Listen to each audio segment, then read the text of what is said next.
গল্পের নাম ভালোবাসায় বাঁধিব ঘর। কলমে জিন্নাত চৌধুরী হাবিবা। গল্পের প্রথম অংশ। নিজেকে দেখতে আসা পাত্রপক্ষের সাথে পরিচিত মুখ দর্শন করে চমকে উঠল পুষ্প।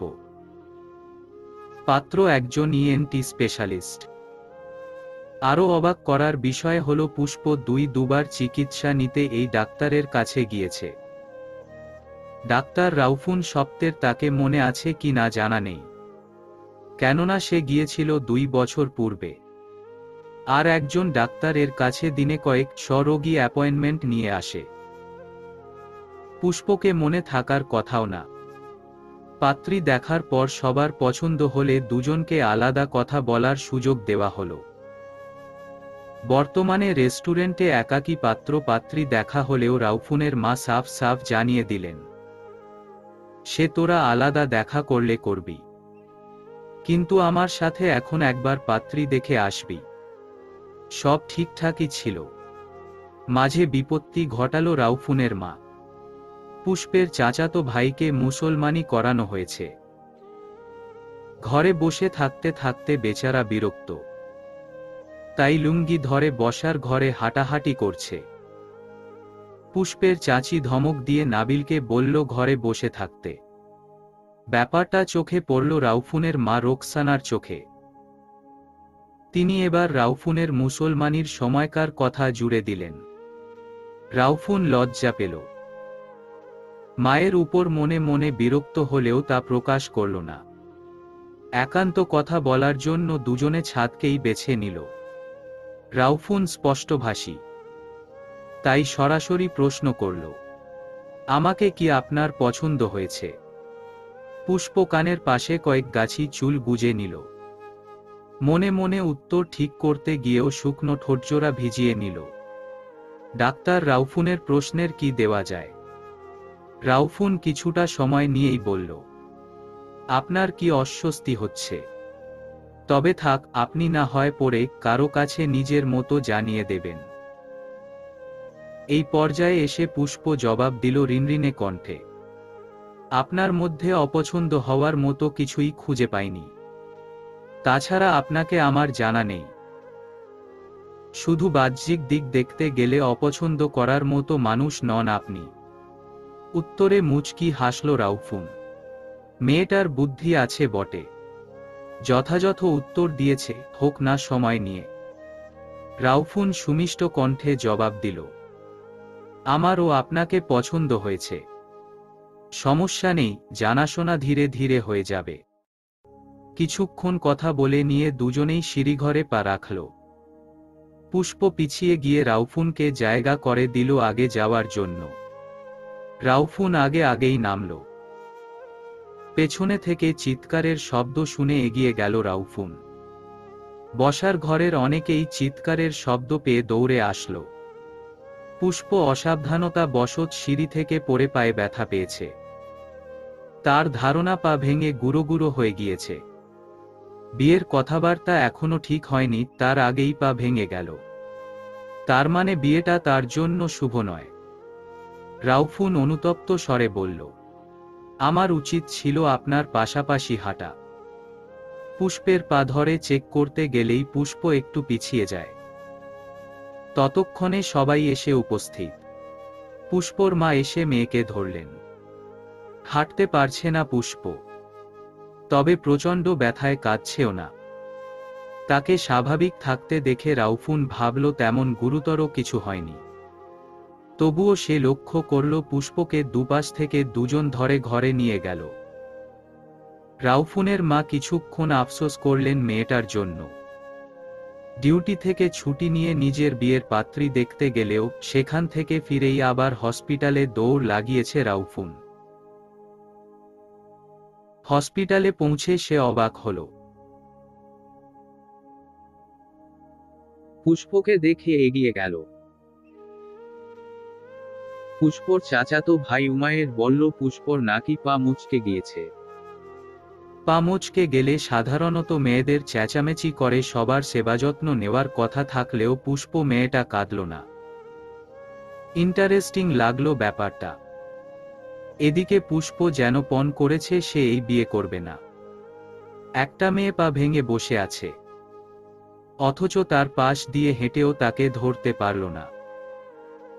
একজন ডাক্তার হয়ে অন্যকে জখম করে আবার হাসপাতালে পাঠানোর ব্যবস্থা করেছে।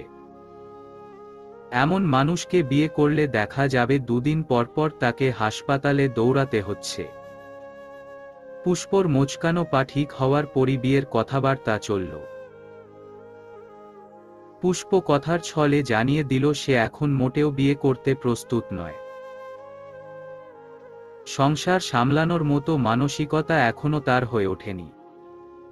ব্যাপারটা যেহেতু দুটো পরিবার নিয়ে জড়িয়ে, তাই কথাটি গিয়ে পৌঁছালো রাউফুনের মায়ের কানে। সেখান থেকে রাউফুন জানল। সে পুষ্পর নাম্বার নিয়ে ফোন করল। রোগী দেখার পর নিজের একটু বিশ্রাম নেওয়ার সময়টুকুকে পুষ্পর সাথে দেখা করার জন্য কাজে লাগাল। দুজনেই মুখোমুখি একটা রেস্টুরেন্টে বসে রইল। রাউফুন নিজ থেকেই বলল, আপনি সেদিন বলেছিলেন আমায় অপছন্দ হওয়ার মতো কিছুই নেই, আর এখন বলছেন বিয়ের জন্য প্রস্তুত না। কথাটি আমাকে প্রথম দিন বললেই হতো। আমি কিন্তু অপমানিত বোধ করছি। পুষ্প বিরক্তি প্রকাশ করল। থমথমে গলার স্বর বের হল, দেখতে যাওয়ার পরেই আমার পায়ের এই দশা। বিয়ের পর নিশ্চয়ই আমাকে হসপিটালের বেডে সংসার করতে হবে। আমি নিজের এমন করুণ পরিণতি মেনে নিতে পারব না। ভেতর থেকে শব্দ করেই শ্বাস ছাড়ল রাউফুন। কপালে 3 আঙ্গুল ঘষে বলল, এই ছোট্ট কারণে আপনি বিয়ে না করে আমাকে অপমান করছেন। তাছাড়া আপনার নাকি এমনিতেও দুদিন পরপর হসপিটালে আসার অভ্যেস আছে শুনলাম। আপনার নাকের যা অবস্থা, এতে করে দুদিন পরই আপনাকে আপনার হাজবেন্ড বাবার বাড়ি পাঠিয়ে দেবে। তার চেয়ে বড় কথা, আমি জেনে শুনেই আপনাকে বিয়ে করছি। সমস্যা হলেই রোগীর চিকিৎসা করে ফেলতে পারবো সহজেই। এতে আপনারই কিন্তু লাভ, বাড়তি চিকিৎসা খরচ লাগবে না। পুষ্প রাগের বহিঃপ্রকাশ হিসেবে চোখ পাকিয়ে তাকাল। নাকের পাটা ফুলিয়ে খানিকটা টেবিলের উপর ঝুঁকে বলল, মজা করছেন আমার সাথে? রাউফুন মিটিমিটি হাসল। 2 বছর আগে পরপর দুবার পুষ্প নাকের সমস্যা নিয়ে এসেছিল তার কাছে। চিকিৎসার এক পর্যায়ে রাউফুন জিজ্ঞেস করল, বিয়ে হয়েছে আপনার? পুষ্প না উত্তর করল। রাউফুন তখন হেসে উঠে বলল, তাড়াতাড়ি নাক ঠিক করুন, নয়তো বিয়ের পর হাজবেন্ড বলবে হাঁচিতে হাঁচিতেই দিন পার হচ্ছে, কাজ করবে কে? এখন সেই হাজবেন্ড হওয়ার সুযোগ বোধহয় আল্লাহ রাউফুনকেই করে দিচ্ছে। কত হাজার হাজার রোগী আসে রাউফুনের কাছে, সবাইকে মনে থাকার কথা নয়। সেদিন পুষ্পর চাচাতো ভাই উমাইরি বলেছিল, পুষ্প তো আপনারই রোগী, দুবার আপনার কাছে গিয়েছিল চিকিৎসার জন্য। তখন মাথায় জোর দেওয়ায় কিছুটা মনে পড়েছিল রাউফুনের। তাই তো তার হবু বউ তারই রোগী। পুষ্প সাফ সাফ জানিয়ে দিল সে বিয়ে করবে না রাউফুনকে। রাউফুন এতে যেন আরো আগ্রহ পেল।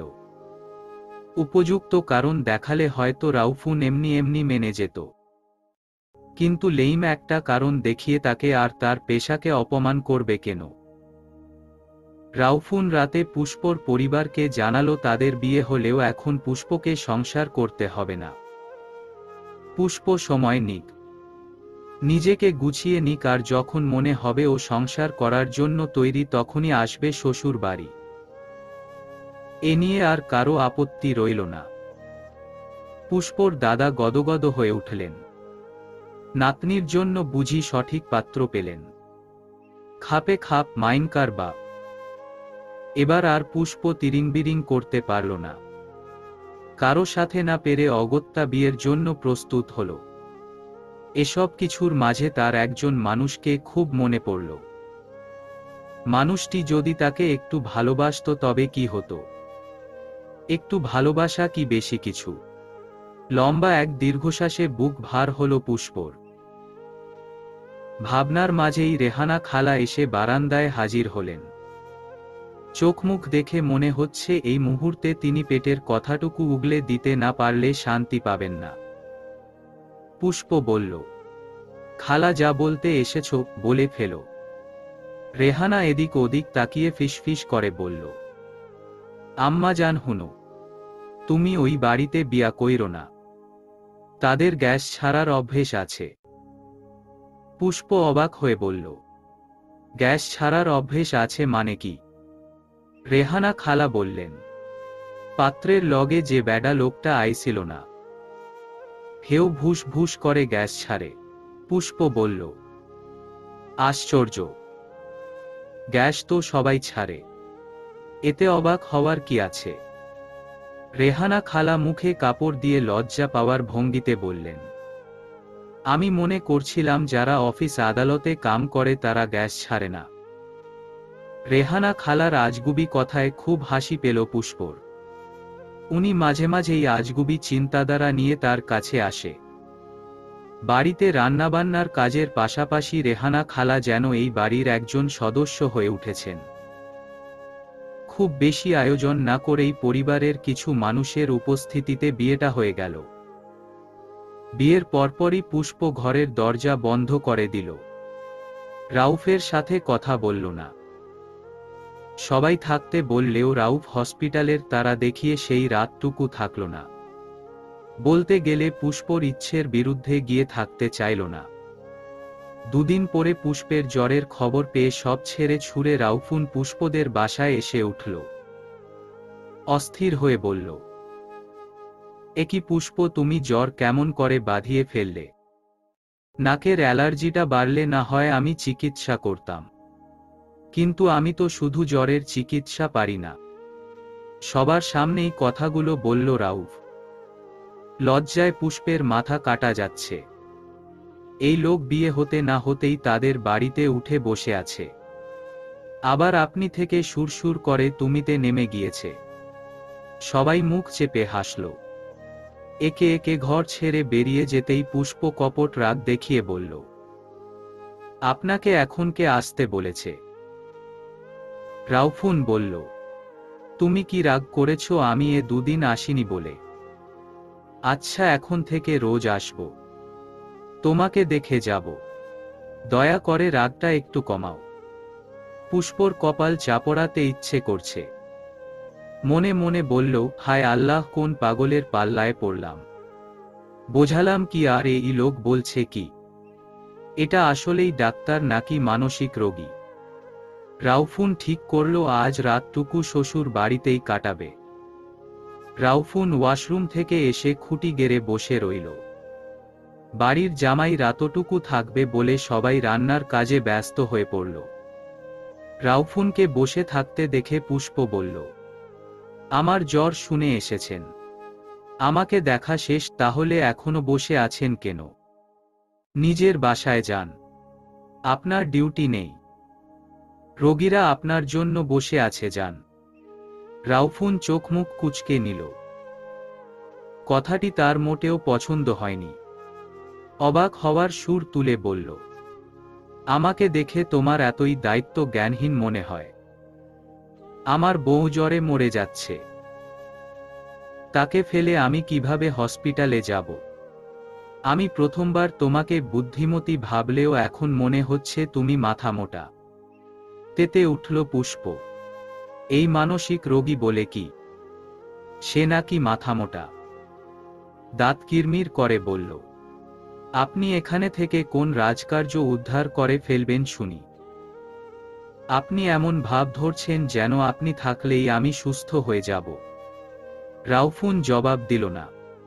ঘর ছেড়ে বের হল। পুষ্প স্বস্তির শ্বাস ফেলল। আপদটা বিদায় হয়েছে। নাবিলের ক্ষত শুকিয়ে গিয়েছে। এখন সে হাঁটাচলা দৌড়ঝাঁপ করতে পারছে। নতুন দুলাভাই পেয়ে সে অনেক খুশি। রাউফের গলায় ঝুলে পড়ে এখন আর নামতে চাইছে না। নাবিল বলল, আচ্ছা দুলাভাই, তোমারও কি আমার মতো মুসলমানি হয়েছে? রাউফুন যেন বিষম খেল। তবুও হে হে করে হেসে বলল, শালাবাবু, মুসলমানি সবারই হয়। নাবিল কৌতূহল দেখিয়ে বলল, কই দেখি দেখি। রাউফুনের এবার ইচ্ছে করল এই কৌতূহলের বাচ্চাটাকে তুলে আছাড় মারতে, কিন্তু মনের ইচ্ছেকে মনেই চাপা দিয়ে রাখল। নয়তো এরা তার নামে কেস করবে, বউ হয়তো আর তার ঘরেই উঠবে না। নাকের উপর ডিভোর্স পেপার ছুঁড়ে বলবে, নে রাজাকারের বাচ্চা, সাইন করে দে। রাউফুন ওয়াশরুমের নাম দিয়ে কোনোমতে উঠে গেল। খাবার টেবিলে সবাই বসলেও পুষ্প আসলো না। তার খাবার ঘরে দিয়ে আসা হলো। এদিকে নাবিল ধরে ধরে সবাইকে বলছে, জানো, আমার মতো দুলাভাইয়ার ও মুসলমানি হয়েছে। খাবার টেবিলে রাউফুনকে লজ্জায় পড়তে হলো। সবাই মিটিমিটি হাসলেও নাবিলের বাবা ব্যাপারটাকে ধামাচাপা দিতে কথা অন্যদিকে ঘুরিয়ে নিল। রেহানা খালা এক দৌড়ে পুষ্পর ঘরে আসলো কথাটি চালান করতে। পুষ্প মাত্র মুখে খাবার তুলল। হন্তদন্ত হয়ে রেহানা খালাকে ঢুকতে দেখে জিজ্ঞাসু দৃষ্টিতে তাকাল। রেহানা খালা গড়গড় করে বলতে লাগলেন, আম্মাজান, তোমার জামাই নাবিলকে বলেছে তার ও নাকি মুসলমানি হইছে। পুষ্পর গলায় খাবার আটকে গেল। লোকটাকে মানসিক রোগী ভাবলেও এখন মনে হচ্ছে চূড়ান্ত লেভের অসভ্য, লুইচ্চা। ছোট মানুষকে এসব কি বলছে? পুষ্প পানি পান করে ঝাঝালো কণ্ঠে বলল, খালা, তুমি আমাকে এসব শোনাতে এসেছ? কাজ নেই তোমার? ধমক খেয়ে সুরসুর করে রেহানা খালা বেরিয়ে গেল। প্রথম প্রথম পুষ্প উনাকে আপা ডাকলেও রেহানা ঘোর আপত্তি জানিয়ে বললেন, আম্মাজান, আমার কোনো বইন নাই, তাই খালা ডাকনের কেউ নাই। তুমি আমাকে খালা ডাকিও। ব্যাপারটা বয়স অনুযায়ী বেখাপ্পা হলেও রেহানার পিরাপিরিতে খালাই ডাকতে হয়। খাবার শেষ করেই রাউফুন ঘুমানোর জন্য পুষ্পর ঘরে চলে আসলো। এসেই পুষ্পর পাশে শটান হয়ে শুয়ে পড়ল। পুষ্প রেগে গিয়ে বলল, আপনি এখনো যাননি? এখানে শুয়ে আছেন কেন? রাউফুন চোখ বন্ধ রেখেই বলল, তোমাদের সবাই এত এত রিকোয়েস্ট করলো যে না থেকে পারলাম না, জামাই মানুষের এত ভাব দেখানো খাটে না। রাউফুন বড় একটা মিথ্যা বলল পুষ্পকে। কেউ তাকে থাকার জন্য জোরাজোরি করেনি। দুই একবার অবশ্য বলেছিল, তাই সে থেকে গেছে। তার আজ যেতে ইচ্ছে করছে না। তার মিথ্যেটা পুষ্প ধরতে পারলেও কিছুই বলল না। একে কিছু বলেও লাভ হবে না। পুষ্প ফোঁস করে নিঃশ্বাস ফেলে একপাশে শুয়ে রইল। তার ঘুম আসছে না। পাশে আস্ত এক আপদ থাকলে ঘুম আসে কিভাবে? ছটফট করতে করতে একসময় ঘুমিয়ে পড়ল। সকালে ঘুম ভাঙতেই পাশ ফাঁকা পেল। রাউফুন নেই। তাহলে কি ওয়াশরুমে গিয়েছে? পুষ্প ওয়াশরুম চেক করে দেখল দরজা খোলা। তাই আর মাথা ঘামালো না। শরীরটা মোটামুটি ভালো লাগছে। ঠিক করল আজ ভার্সিটি যাবে। নাস্তা করতে গিয়ে টেবিলে ও রাউফুনকে দেখল না।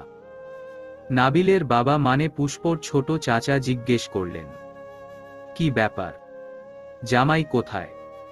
পুষ্পর মা বললেন, জামাইকে দেখলাম সকাল সকাল বেরিয়ে যাচ্ছে। আমি চলে যাওয়ার কারণ জিজ্ঞেস করতেই বলল হসপিটাল থেকে জরুরি কল এসেছে। পুষ্পর কোনো হেল দোল নেই। সে একমনে খেয়ে যাচ্ছে। ভার্সিটি গিয়ে ক্লাস শেষে বন্ধুদের সাথে আড্ডা দিল। মনে হচ্ছে কতদিন পর তাদের দেখা। এক পর্যায়ে জুই বলল, হ্যাঁ রে পুষ্প, তোর ডাক্তারকে তো দেখালি না? পুষ্প বিরক্ত হয়ে বলল, আমি কি ডাক্তারকে সারাদিন সাথে নিয়ে ঘুরি? ইমরান বলল, ডাক্তারকে নিয়ে ঘুরতে গেলে ডাক্তারি করবে কে? ছবি দেখা। বলদ কোথাকার। পুষ্প এবারও সবার আশায় পানি ঢেলে দিয়ে বলল, ছবিও নেই। সবাই হতাশ হল। প্রিয়া বলল, কি বলিস, ছবিও নেই? এটা বিশ্বাস করা যায়? পুষ্প গাল ফুলিয়ে বসে রইল। অসহায় থমথমে গলায় রাউফুনের ব্যাপারটা খুলে বলল। সবাই অট্টহাসিতে মেতে উঠতেই রিয়াদ বলল, তোর ডাক্তার দেখছি হেব্বি রোমান্টিক, বউ সোহাগী। তাহলে তো এই পাগল ডাক্তারকে দেখতেই হচ্ছে। সবাই সাথে সুর মেলালো। পুষ্প বিরক্ত হয়ে আড্ডার আসর ছেড়ে উঠে পড়ল। পিছু পিছু রিয়াদ, ইমরান, প্রিয়া, জুই উঠে আসলো। তারা বলল, একটু তোর মানসিক রোগীকে কল দিয়ে আসতে বল, আমরা একটু দেখি ট্রিট ফিট নেব না। পুষ্প কল দিল না। তার ইচ্ছে হলো না। শুধু মনে হচ্ছে এই লোক আজ তার সাথে দেখা করলে সারাদিন তার সাথে চিপকে থাকতে চাইবে। তার যদি লেজ থাকত, তবে এই ডাক্তার তার লেজ ধরে ঝুলে পড়ত। সবাইকে দমিয়ে রাখতে পুষ্প বলল, চল, আজ আমার পক্ষ থেকে ট্রিট দেব সবাইকে। ডাক্তারের কাছ থেকে অন্যদিন নিয়ে নিস। আজ রোগী দেখায় মন বসছে না রাউফুনের। বুকের ভেতর দ্রিম দ্রিম হাতুড়ি পেটার শব্দ হচ্ছে। মনে হচ্ছে ডানা ভাঙা পাখির মতো ছটফট করতে করতে মরে যাবে। জ্বর জ্বর অনুভূতি হচ্ছে। জিহ্বা তিক্ত স্বাদে বিষাদে পূর্ণ। তবুও নিজেকে ঠিক রেখে রোগী দেখে যাচ্ছে। বাড়ি ফিরে ভাবল একটু ঘুম দিলেই সব ঠিক হয়ে যাবে। গতরাতে সে ঘুমাতে পারেনি, শুধু ঘুমিয়ে থাকার ভান ধরেছিল। পুষ্প ও যে অর্ধেক রাত পর্যন্ত বিনা ঘুমে ছটফট করেছে সে সবই টের পেয়েছে সে। কিন্তু কিছুই বুঝতে দেয়নি, তাই তো সকাল সকাল পুষ্পকে না জানিয়ে হসপিটালের বাহানা দিয়ে চলে এসেছিল। বাড়ি ফিরে ফ্রেশ হয়ে ঘুম দিল রাউফুন। ঘুম পুরোপুরি হলেও তার ভেতরের উত্তাল ঢেউ কমল না। হার্টবিট কি বেড়ে যাচ্ছে। সাংঘাতিক কাজ কারবার। এসব কি হচ্ছে? কিছুক্ষণ হাঁটাহাঁটি করেও শান্তি মিলছে না। জ্বর জ্বর অনুভূতি হতেই গলায় কপালে হাত দিয়ে চেক করল। না, সব তো ঠিকই আছে। শরীরে জ্বর নেই, তবে কি তার অন্তরে জ্বর হয়েছে? বারান্দার গ্রিল চেপে রাতের ব্যস্ত নগরীর দিকে দৃষ্টি ফেরালো পুষ্প। মানুষের জীবনটা ছোট্ট, আবার অনেক বড়। যারা সুখী মানুষ তারা ভাবে জীবন এত ছোট কেন? আর যারা দুঃখী, দুঃখ যাদের নিত্যকার সঙ্গী, তারা ভাবে জীবনটা কত বড়। আসলে সুখের মুহূর্তে গুলো খুব সহজেই চোখের পলকে কেটে যায়, আর দুঃখের সময়টা যেন যেতেই চায় না। পুষ্প নিজেকে সুখী মানুষ দাবি করলেও ভেতরে ভেতরে কোথাও না কোথাও আস্ত এক বিষাদ পুষে রেখে অভিমানের পাহাড় তুলে বেঁচে আছে মেয়েটা। পুষ্পর ভাবনার ছেদ পড়ল মোবাইল ফোনের শব্দে। বারান্দা থেকে সরে এসে ফোন হাতে নিল আননোন নাম্বার। রিসিভ করেই সালাম দিল পুষ্প। ওপাশ থেকে সালামের উত্তর দিয়েই ঝটপট কথা শুরু করল রাউফুন। অস্থির কণ্ঠে বলল, পুষ্প, আমি বোধহয় তোমাদের বাড়িতে আমার জ্বরের ঔষধ ফেলে এসেছি, একটু খুঁজে দেখবে? পুষ্প রাউফুনকে চিনতে পেরে অবাক হয়ে বলল, জ্বরের ঔষধ? কিন্তু আপনি আমাদের বাড়িতে জ্বরের ঔষধ আনলেন কখন? রাউফুন একই রকম অস্থির কণ্ঠে বলল, আমি কোনো ঔষধ নেইনি তো, কিন্তু তোমাদের বাড়িতেই আমার জ্বরের ঔষধ আছে, আমি নিশ্চিত। পুষ্পকে উত্তর দেওয়ার সুযোগ না দিয়ে লাইন কেটে দিল রাউফুন। আশ্চর্য হল পুষ্প। রাউফুনের ফোন করার আগা মাথা খুঁজে পেল না। এরপর 3 দিন কেটে গেল। রাউফুনের কোনো কল, মেসেজ বা তার দেখা পেল না। হুট করে চতুর্থ দিন রাউফ এসে হাজির হয় পুষ্পদের বাড়ি।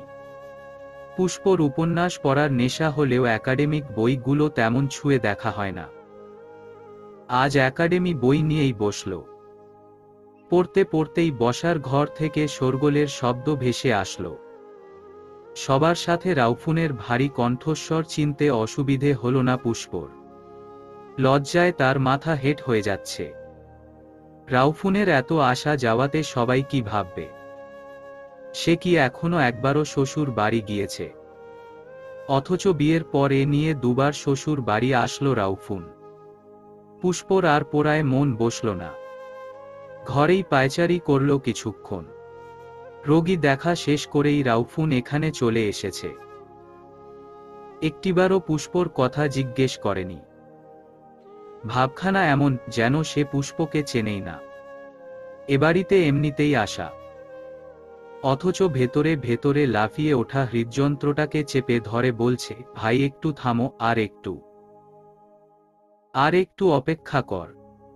রাউফুন মনে মনে সবার উপর রাগ হল।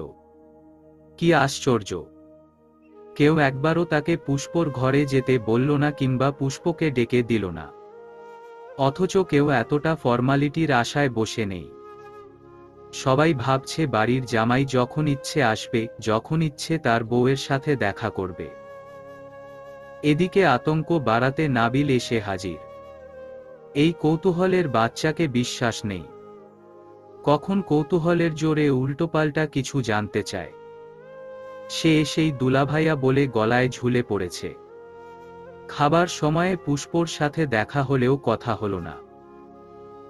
গোলাপি রঙের 3 পিসে পুষ্পকে বড্ড মানিয়েছে। খাবার শেষে পুষ্পর সাথে কথা হলো। তার হাতে একটা খাম ধরিয়ে দিয়ে বলল, এখানে তোমার হাত খরচের টাকা আছে, এখন থেকে এই দায়িত্বটাও আমার। আজ আসি। পুষ্পকে আর কিছু বলার সুযোগ দিল না রাউফুন। বেরিয়ে পড়ল। সবার কাছ থেকে বিদায় নিয়ে বাড়ির উদ্দেশ্যে বের হল। সবাই থাকার জন্য আজ জোরাজোরি করলেও রাউফুন থাকল না। যে কাজে এসেছে সেটা শেষ। এখন এখানে থেকে লাভ নেই, বরং বাড়তি বিপদ। রাউফুন বাসায় ফিরে গেল। মাঝখানে সপ্তাহখানেক সময় পেরুল। রাউফুন আর আসলো না। সে হুটহাট গুম হয়ে যায়, আবার বিনা বার্তায় হাজির হয়ে যায়। আজ আবার রাউফুনের নাম্বার থেকে কল আসলো। এবার আর নাম্বারটি আনসেভ নয়, বরং ডাক্তার দিয়ে সেভ করা ছিল। সালাম দিয়েই দুজনে কথা শুরু করল। পুষ্পর অ্যালার্জি বেড়ে হাঁচি শুরু হয়েছে। একের পর এক হাঁচির চোটে কথা বলতে পারছে না। রাউফুনের দুশ্চিন্তা হল। পুষ্পকে কিছু উপদেশ দিয়ে বলল ঠিকমতো ঔষধ নিতে। পুষ্প কথা বাড়াল না। রাউফুন নিজ থেকেই কল কেটে দিল। তার আগে বলল, ঔষধ নিয়ে ঘুমিয়ে পড়ো। পুষ্প তাই করল। ঔষধ নিয়েই শুয়ে পড়ল। সকালে উঠল বেশ দেরি করে। ভার্সিটি গেল না। আজ বসার ঘরে আপনা আপনি চোখ গেল। সে ভেবেছিল রাউফুন হয়তো প্রথমবার ওর জ্বরের কথা শুনে যেভাবে এসেছিল সেভাবে আজও আসবে। কিন্তু না, তাকে ভুল প্রমাণিত করতেই বোধহয় রাউফুন এলো না। নাস্তা করে নাবিলকে নিয়ে বসে পড়ল পুষ্প। সে ঘুরে ঘুরে 100টা প্রশ্ন করছে আর পুষ্প উত্তর দিচ্ছে। এবার আসলো রাউফুনের প্রসঙ্গে। বলল, আপু দুলাভাইয়া আসে না কেন? পুষ্প নিচে ঠোঁট বের করে বলল, সেটা তো জানি না। তোমার দুলাভাইয়া আসে না কেন? নাবিল বলল, এবার আসলে দুলাভাইয়ার ঘাড় থেকে নামব না। জানো, দুলাভাইয়া আমাকে কৌতূহলের বাচ্চা বলে। পুষ্প বিড়বিড় করে বলল, এর চাইতে ভালো নাম আর তোর সাথে যায় না। সব কিছুতেই তোর কৌতূহল। নাবিল পুষ্পর গালে হাত দিয়ে বলল, তুমি কি বলো? আমি শুনতে পাচ্ছি না কেন? পুষ্প মিষ্টি হেসে বলল, বলছিলাম তোর মতো মিষ্টি বাচ্চাকে কেন এই নামে ডাকলো? এটা কি তোর সাথে যায়? নাবিল এবার মিষ্টি নিয়ে পড়ল। আমাদের বাসায় কি মিষ্টি আছে? আচ্ছা মিষ্টি কি দিয়ে বানায়? কেন বানায়? পুষ্প এবার উঠে পড়ল। এবার এই ছেলে 1000টা প্রশ্ন শুরু করবে। রেহানা খালা এসে হেলেদুলে জিজ্ঞেস করল, আম্মাজান, জামাই বাবা আসে না কেন? তুমি কি আইতে না মানা করছো? পুষ্প তীক্ষ্ণ চোখে তাকিয়ে জবাব দিল, আশ্চর্য, আমি কেন না করব? রেহানা খালা মুখ ভেটকি দিয়ে চলে গেলেন। তিনি সেদিন শুনেছেন পুষ্প রাউফুনকে জিজ্ঞেস করল, আপনি এখন কেন এসেছেন? এখন আবার সাধু সাজার চেষ্টা করে। আমার জামাই যদি আমার জন্য এত মায়া দেখাইতো তয় সারাদিন তারে নিয়াই বইসা থাকতাম। অথচ এরা গুরুত্ব পায় বইলা অবহেলা দেয়। রেহানা খালা পুষ্পকে ভালোবাসেন কথাটি ঠিক, তেমনি তার সব কাজ যে ঠিক আর পছন্দ করতে হবে এমনটা নয়। পুষ্পর অসুস্থতার পরিমাণ বেড়ে যাওয়ায় তার মা তার ছোট চাচাকে বলল, একবার পুষ্পকে হাসপাতালে নিয়ে যেও তো, জামাইকে দেখিয়ে আসবে। এভাবে অসুস্থ হয়ে পড়ে আছে মেয়েটা। বাড়ির কোনো মানুষ অসুস্থ হলে ভালো লাগে না। নাবিলের বাবা জোর করেই পুষ্পকে নিয়ে গেল হাসপাতালে। তবে পুষ্প শর্ত জুড়ে দিল, আমি ডক্টরের স্ত্রী বলে কোনো অ্যাডভান্টেজ নেব না। সবাই যেমন অ্যাপয়েন্টমেন্ট নিয়ে ডক্টর দেখায় আমিও তেমনই দেখাবো। ছোট চাচা বেশ সুবিধা করতে পারলেন না পুষ্পর সাথে। অগত্যা তাকে পুষ্পর শর্ত মেনে নিতে হলো। অ্যাপয়েন্টমেন্ট নিয়েই রাউফুনের চেম্বারে ঢুকল। রাউফুন আগে থেকেই অবগত ছিল তার বউ তার কাছে চিকিৎসা নিতে আসছে। অপেক্ষা করার পর পুষ্পর সিরিয়াল আসলো।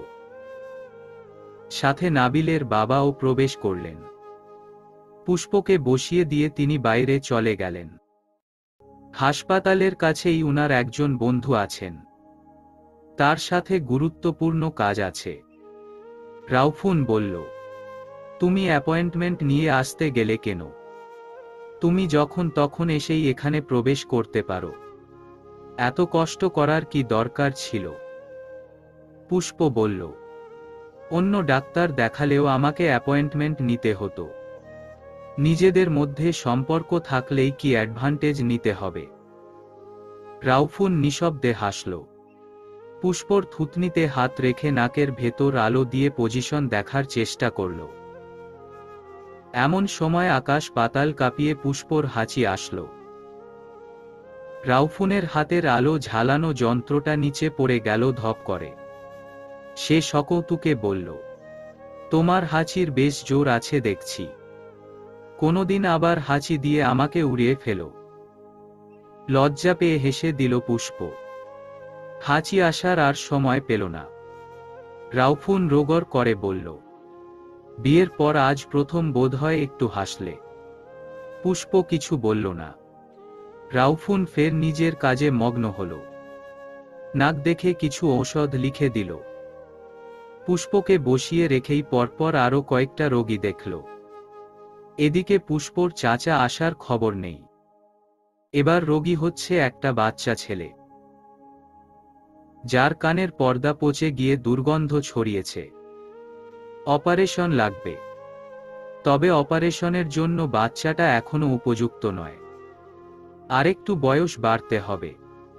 বাচ্চাটা যন্ত্রপাতিগুলো ঘাটছে আর রাউফুন বাচ্চার মা বাবার সাথে কথা বলছে।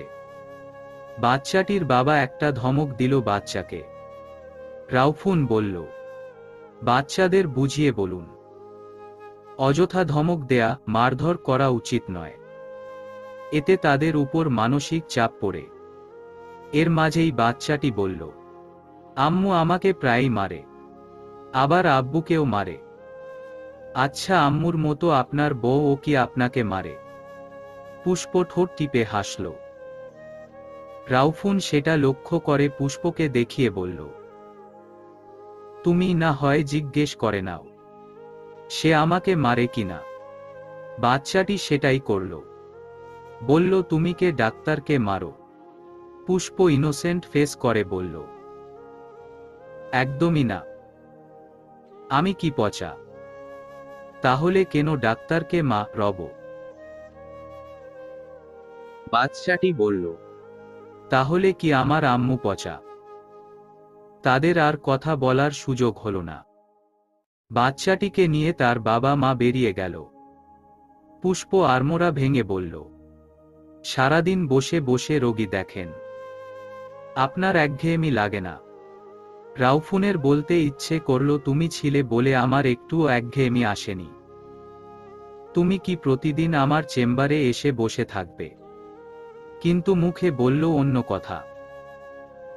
চমৎকার এক হাসি দিয়ে বলল, আমার একঘেয়েমি আসেনি, নিজে বেছে এই প্রফেশনে এসেছি। তুমি কি খাবে? ঠান্ডা টোটালি অফ। পুষ্প মাথা নেড়ে বলল, আমার এখন খেতে ইচ্ছে করছে না। ততক্ষণে পুষ্পর ফোন বেজে উঠল। চাচার ফোন। তিনি বললেন, তুই নিচে নেমে আয়, আমি হসপিটালের সামনে আছি। রাউফুনকে বলে পুষ্প বের হতে যাচ্ছিল। সে বাধা দিয়ে বলল, তুমি কি একা যেতে পারবে? দাঁড়াও, আমি আসছি, যদি ছেলে ধরা এসে নিয়ে যায়। এবার পুষ্পর শরীর কাঁপিয়ে হাসি আসলেও তা চেপে গেল। রাউফুন যে তার সাথে ঠাট্টা করছে এটা তার মিটিমিটি হাসি দেখেই বোঝা যাচ্ছে। লিফট পর্যন্ত এসে ভেতরে কয়েকজন পুরুষকে দেখা গেল। তাই পুষ্পকে একা ছাড়ল না রাউফুন, নিজে সহ ভেতরে ঢুকল। পুষ্পকে একপাশে রেখে তাকে প্রোটেকশন দিয়ে দাঁড়াল। নিচে চাচা অপেক্ষা করছেন। লিফট থেকে বের হওয়ার সময় রাউফুন বলল, পুষ্প, মাঝে মধ্যে সময় বের করেই আমার চেম্বারে চলে এসো তো। সবসময় তোমাকেই কেন চিকিৎসা দেব? মাঝে মধ্যে তুমিও না হয় আমাকে চিকিৎসা দিয়ে যেও। পুষ্প কিছু না বলে কিছু দূর সামনে এগিয়ে গেল। আপনা আপনি তার অধর কোণে হাসি ফুটল। ক্লান্ত মধ্যাহ্ন, সূর্যের উত্তপ্ত দাপটে ঘেমে নিয়ে একাকার। ভাদ্র মাসের প্রকৃতিতে ভ্যাপসা গরম। আবার মাঝে মাঝেই শহর তলিয়ে যায় ঝুমঝুম বৃষ্টির আগমনে। আজ বাড়িতে কিছু মেহমান আসার কথা, সেজন্যই বিশাল আয়োজন। সাথে নতুন আত্মীয়দের দাওয়াত করা হয়েছে। পুষ্পর শ্বশুর বাড়ি থেকে তার শ্বশুর আর ননদ রিশা আসলেও তার মা কিংবা রাউফুন আসেনি। রাউফুন না আসায় পুষ্পর মা চাচা ফোন করেছেন। সে জানালো ব্যস্ত আছে, সেজন্য আসতে পারেনি। রিশা পুষ্পর সাথে বসেই সময় কাটিয়েছে। নাবিল এসে তাদের মাঝে উপস্থিত হয়েই পুষ্পকে জিজ্ঞেস করল, আপু দুলাভাইয়া কেন আসেনি? পুষ্প আদুরে স্বরে বলল, তুই বললেই চলে আসতো, তুই নাকি দাওয়াত দিসনি। রিশা পাশ থেকে নাবিলের গাল টিপে দিয়ে বলল, ছোট্ট বেয়াই কেমন আছেন? নাবিল নাক ফুলিয়ে গাল ঘষে সরে দাঁড়াল। রিশা যেন মজা পেল। সে আবার ও নাবিলের গাল টিপে ধরল। নাবিল বিরক্ত হয়ে বলল, এরকম গাল টিপে ধরলে আমাদের বাড়িতে আর ঢুকতে দেব না। পুষ্প চোখ রাঙিয়ে বলল, এসব বলে না। নাবিল গাল ফুলিয়ে রইল। রিশা হেসে উঠে বলল, ওকে বকছো কেন? আমি তো ঠিক করেছি ছোট্ট বেয়াইকে বিয়ে করে এই বাড়িতে এসে উঠব। তখন দেখি বউকে কি করে ঢুকতে না দেয়। নাবিল বিয়ের কথা শুনে লজ্জা পেল।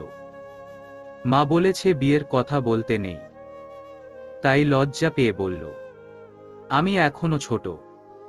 রিশা মিটিমিটি হেসে বলল, কিন্তু আমি তো আমার ছোট বেয়াইকেই পছন্দ করেছি, এখন কি হবে? কথা শেষ করে রিশা আবারও গাল টিপে দিল। এবার নাবিল সত্যি সত্যি বিরক্ত হয়ে রেগে গেল।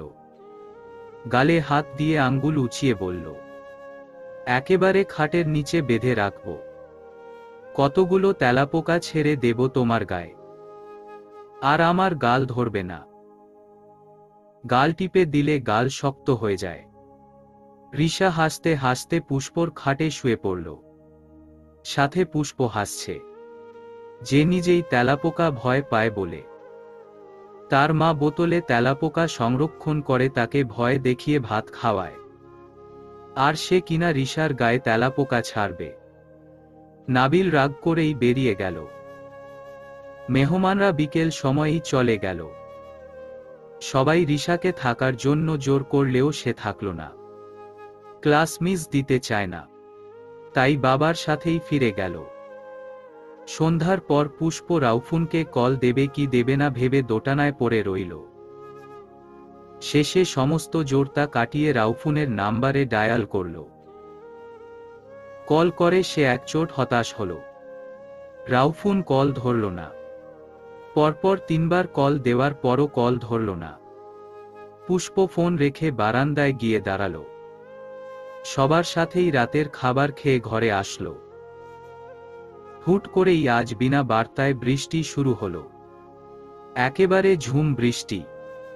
এই বৃষ্টির সাথে যেন রাউফুনের বেশ মিল পেল পুষ্প। সেও তো হুটহাট উদয় হয়। ঘরে ফিরেই দেখল মুঠোফোন বেজে উঠল তীব্র শব্দে। পুষ্প স্ক্রিন অন করে দেখল ডাক্তার শব্দটি ভেসে উঠেছে। ফোন রিসিভ করেই দুজনে সালাম বিনিময় করল। রাউফুন বেশ বিস্ময়কর গলায় প্রশ্ন করল, কি আশ্চর্য, কি আশ্চর্য, তুমি আমায় কল দিয়েছ? কোনো সমস্যা হয়েছে? পুষ্প কিয়দংশ সময় চুপ রইল। এরপরই ঠোঁট গোল করে লম্বা শ্বাস ফেলে জবাব দিল, আপনি আজ আসেননি কেন? পুষ্প ফোনের বিপরীতে থাকা রাউফুনের অভিব্যক্তি দেখতে পেল না, তবে এবারও কণ্ঠে একরাশ বিস্ময় নিয়েই যে রাউফুন জবাব দিল সেটা বুঝতে বাকি রইল না। তুমি কি আমায় মিস করছিলে নাকি? পুষ্প রিনরিনে কণ্ঠে বলল, সবাই আপনার কথা জিজ্ঞেস করছিল। আপনি আসেননি বা কেন? রাউফুন বলল, সে কি পুষ্প, তোমার কি আমাকে দেখতে ইচ্ছে করছে? আমাকে দেখতে না পেয়ে তুমি কান্নাকাটি করো না। আমি এক্ষুনি এসে তোমাকে দেখা দিয়ে যাচ্ছি। পুষ্প হাসি ধরে রাখতে পারল না। শব্দ করেই হেসে উঠল। আজ আর রাউফুনকে মানসিক রোগী মনে হল না। ভালো লাগলো, একটু একটু নয়, অনেকটাই ভালো লাগার অনুভূতি হল। রাউফুন মন খারাপের ভান করে বলল, তুমি তো দেখছি না কেঁদে বসে বসে হাসছ। ভাবলাম দেখা দিয়ে যাই, কিন্তু না, এখন যাওয়া ঠিক হবে না। পুষ্প হাসি চেপে বলল, আপনি কি সবার সাথেই এমন রসিকতা করেন? কি আশ্চর্য, তোমার চোখে রসিকতাই পড়ল, আর কিছু পড়ল না। পুষ্প কথা খুঁজে পেল না, তাই চুপ করেই রইল। কিছুটা সময় অতিবাহিত হওয়ার পর রাউফুন অস্থির কণ্ঠে বলল, পুষ্প, একটা সাংঘাতিক কাণ্ড ঘটে গিয়েছে। তুমি কি শুনবে কি হয়েছে? না শুনতে চাইলেও মনোযোগ দাও, আমি বলছি। পুষ্প কৌতূহল দমাতে না পেরে চরম উৎকণ্ঠা নিয়ে বলল, বলুন কি হয়েছে, আমি শুনছি। পুষ্পের জবাবে প্রসন্ন কণ্ঠে বলে উঠল রাউফুন, তোমার সাথে কথা বলতে বলতে আমি বৃষ্টিতে ভিজে জবুথবু অবস্থা। গাড়ির কথা আমার মনেই নেই। ভেবেছিলাম তুমি আমাকে দেখতে না পেয়ে কান্নাকাটি করছো। আমার কাজ হলো একবার ছুটে গিয়ে তোমাকে দেখা দিয়ে আসা, কিন্তু তুমি সব কিছুতে পানি ঢেলে দিলে, আর উপরওয়ালা উপর থেকে বৃষ্টি ঢেলে আমাকে গোসল করিয়ে দিয়েছেন। এখন আমি কি করি বলো তো?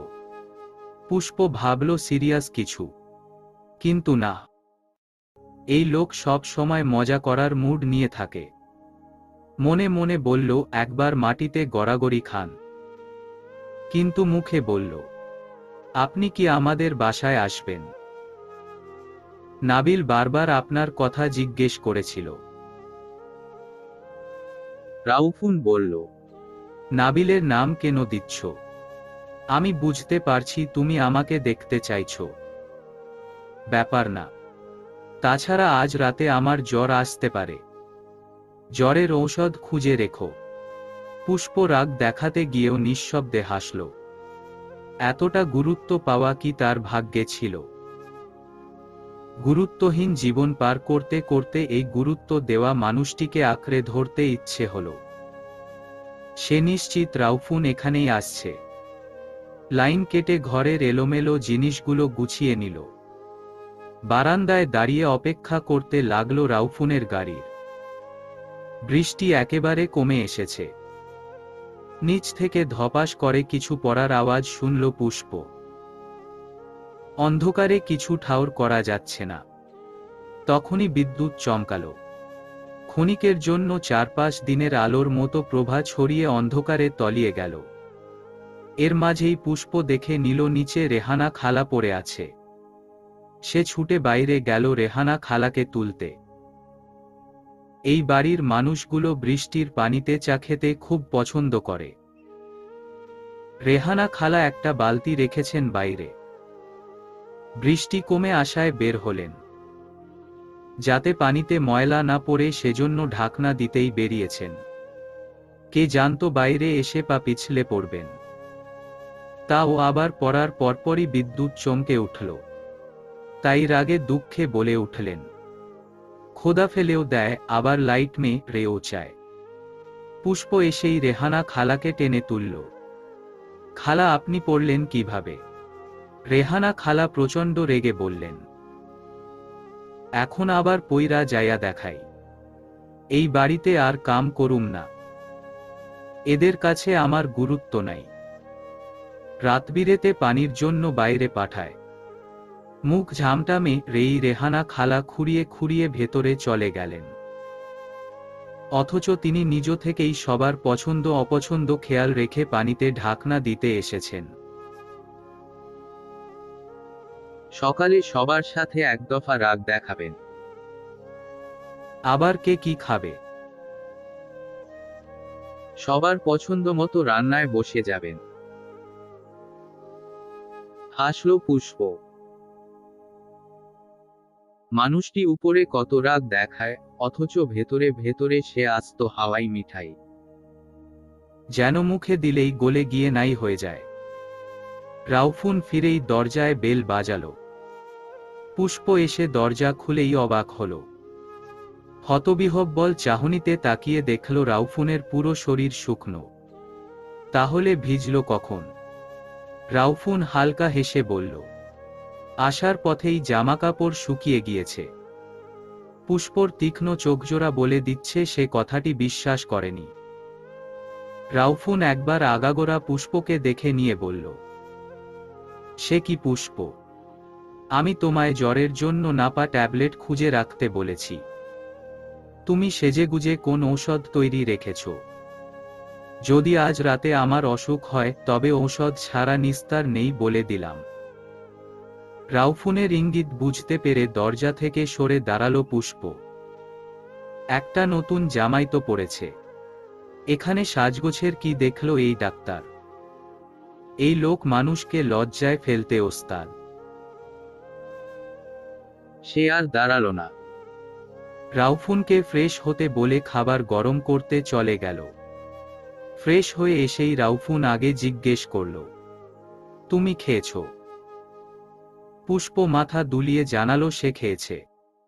রাউফুন বলল, মনে হয় অল্প খেয়েছ। আমার টেনশনে খেতে পারোনি। পাশে বসে পড়ো, আমি খাইয়ে দিচ্ছি। এবার ও রাউফুনের কথা শুনে হেসে ফেলল পুষ্প। বলল, আচ্ছা, আমাকে বিয়ে করে আপনার কি লাভ হয়েছে?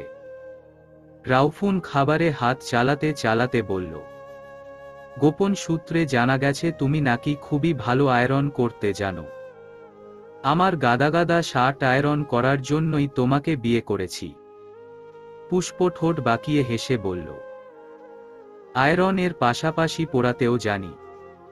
রাউফুন বুকে হাত দিয়ে কৌতুক করে বলল, বুকে বুঝি ছ্যাঁকা লাগলো? কি সাংঘাতিক, কি সাংঘাতিক। তিমিরে তলিয়ে যাওয়া গাঢ় রজনী, মিষ্টি ছন্দে তুমুল বৃষ্টিপাত আর দমকা অনিল প্রবাহে গাছের ডালে ডালে সংঘর্ষ। নিস্তব্ধ, শান্ত, শুনশান প্রকৃতি।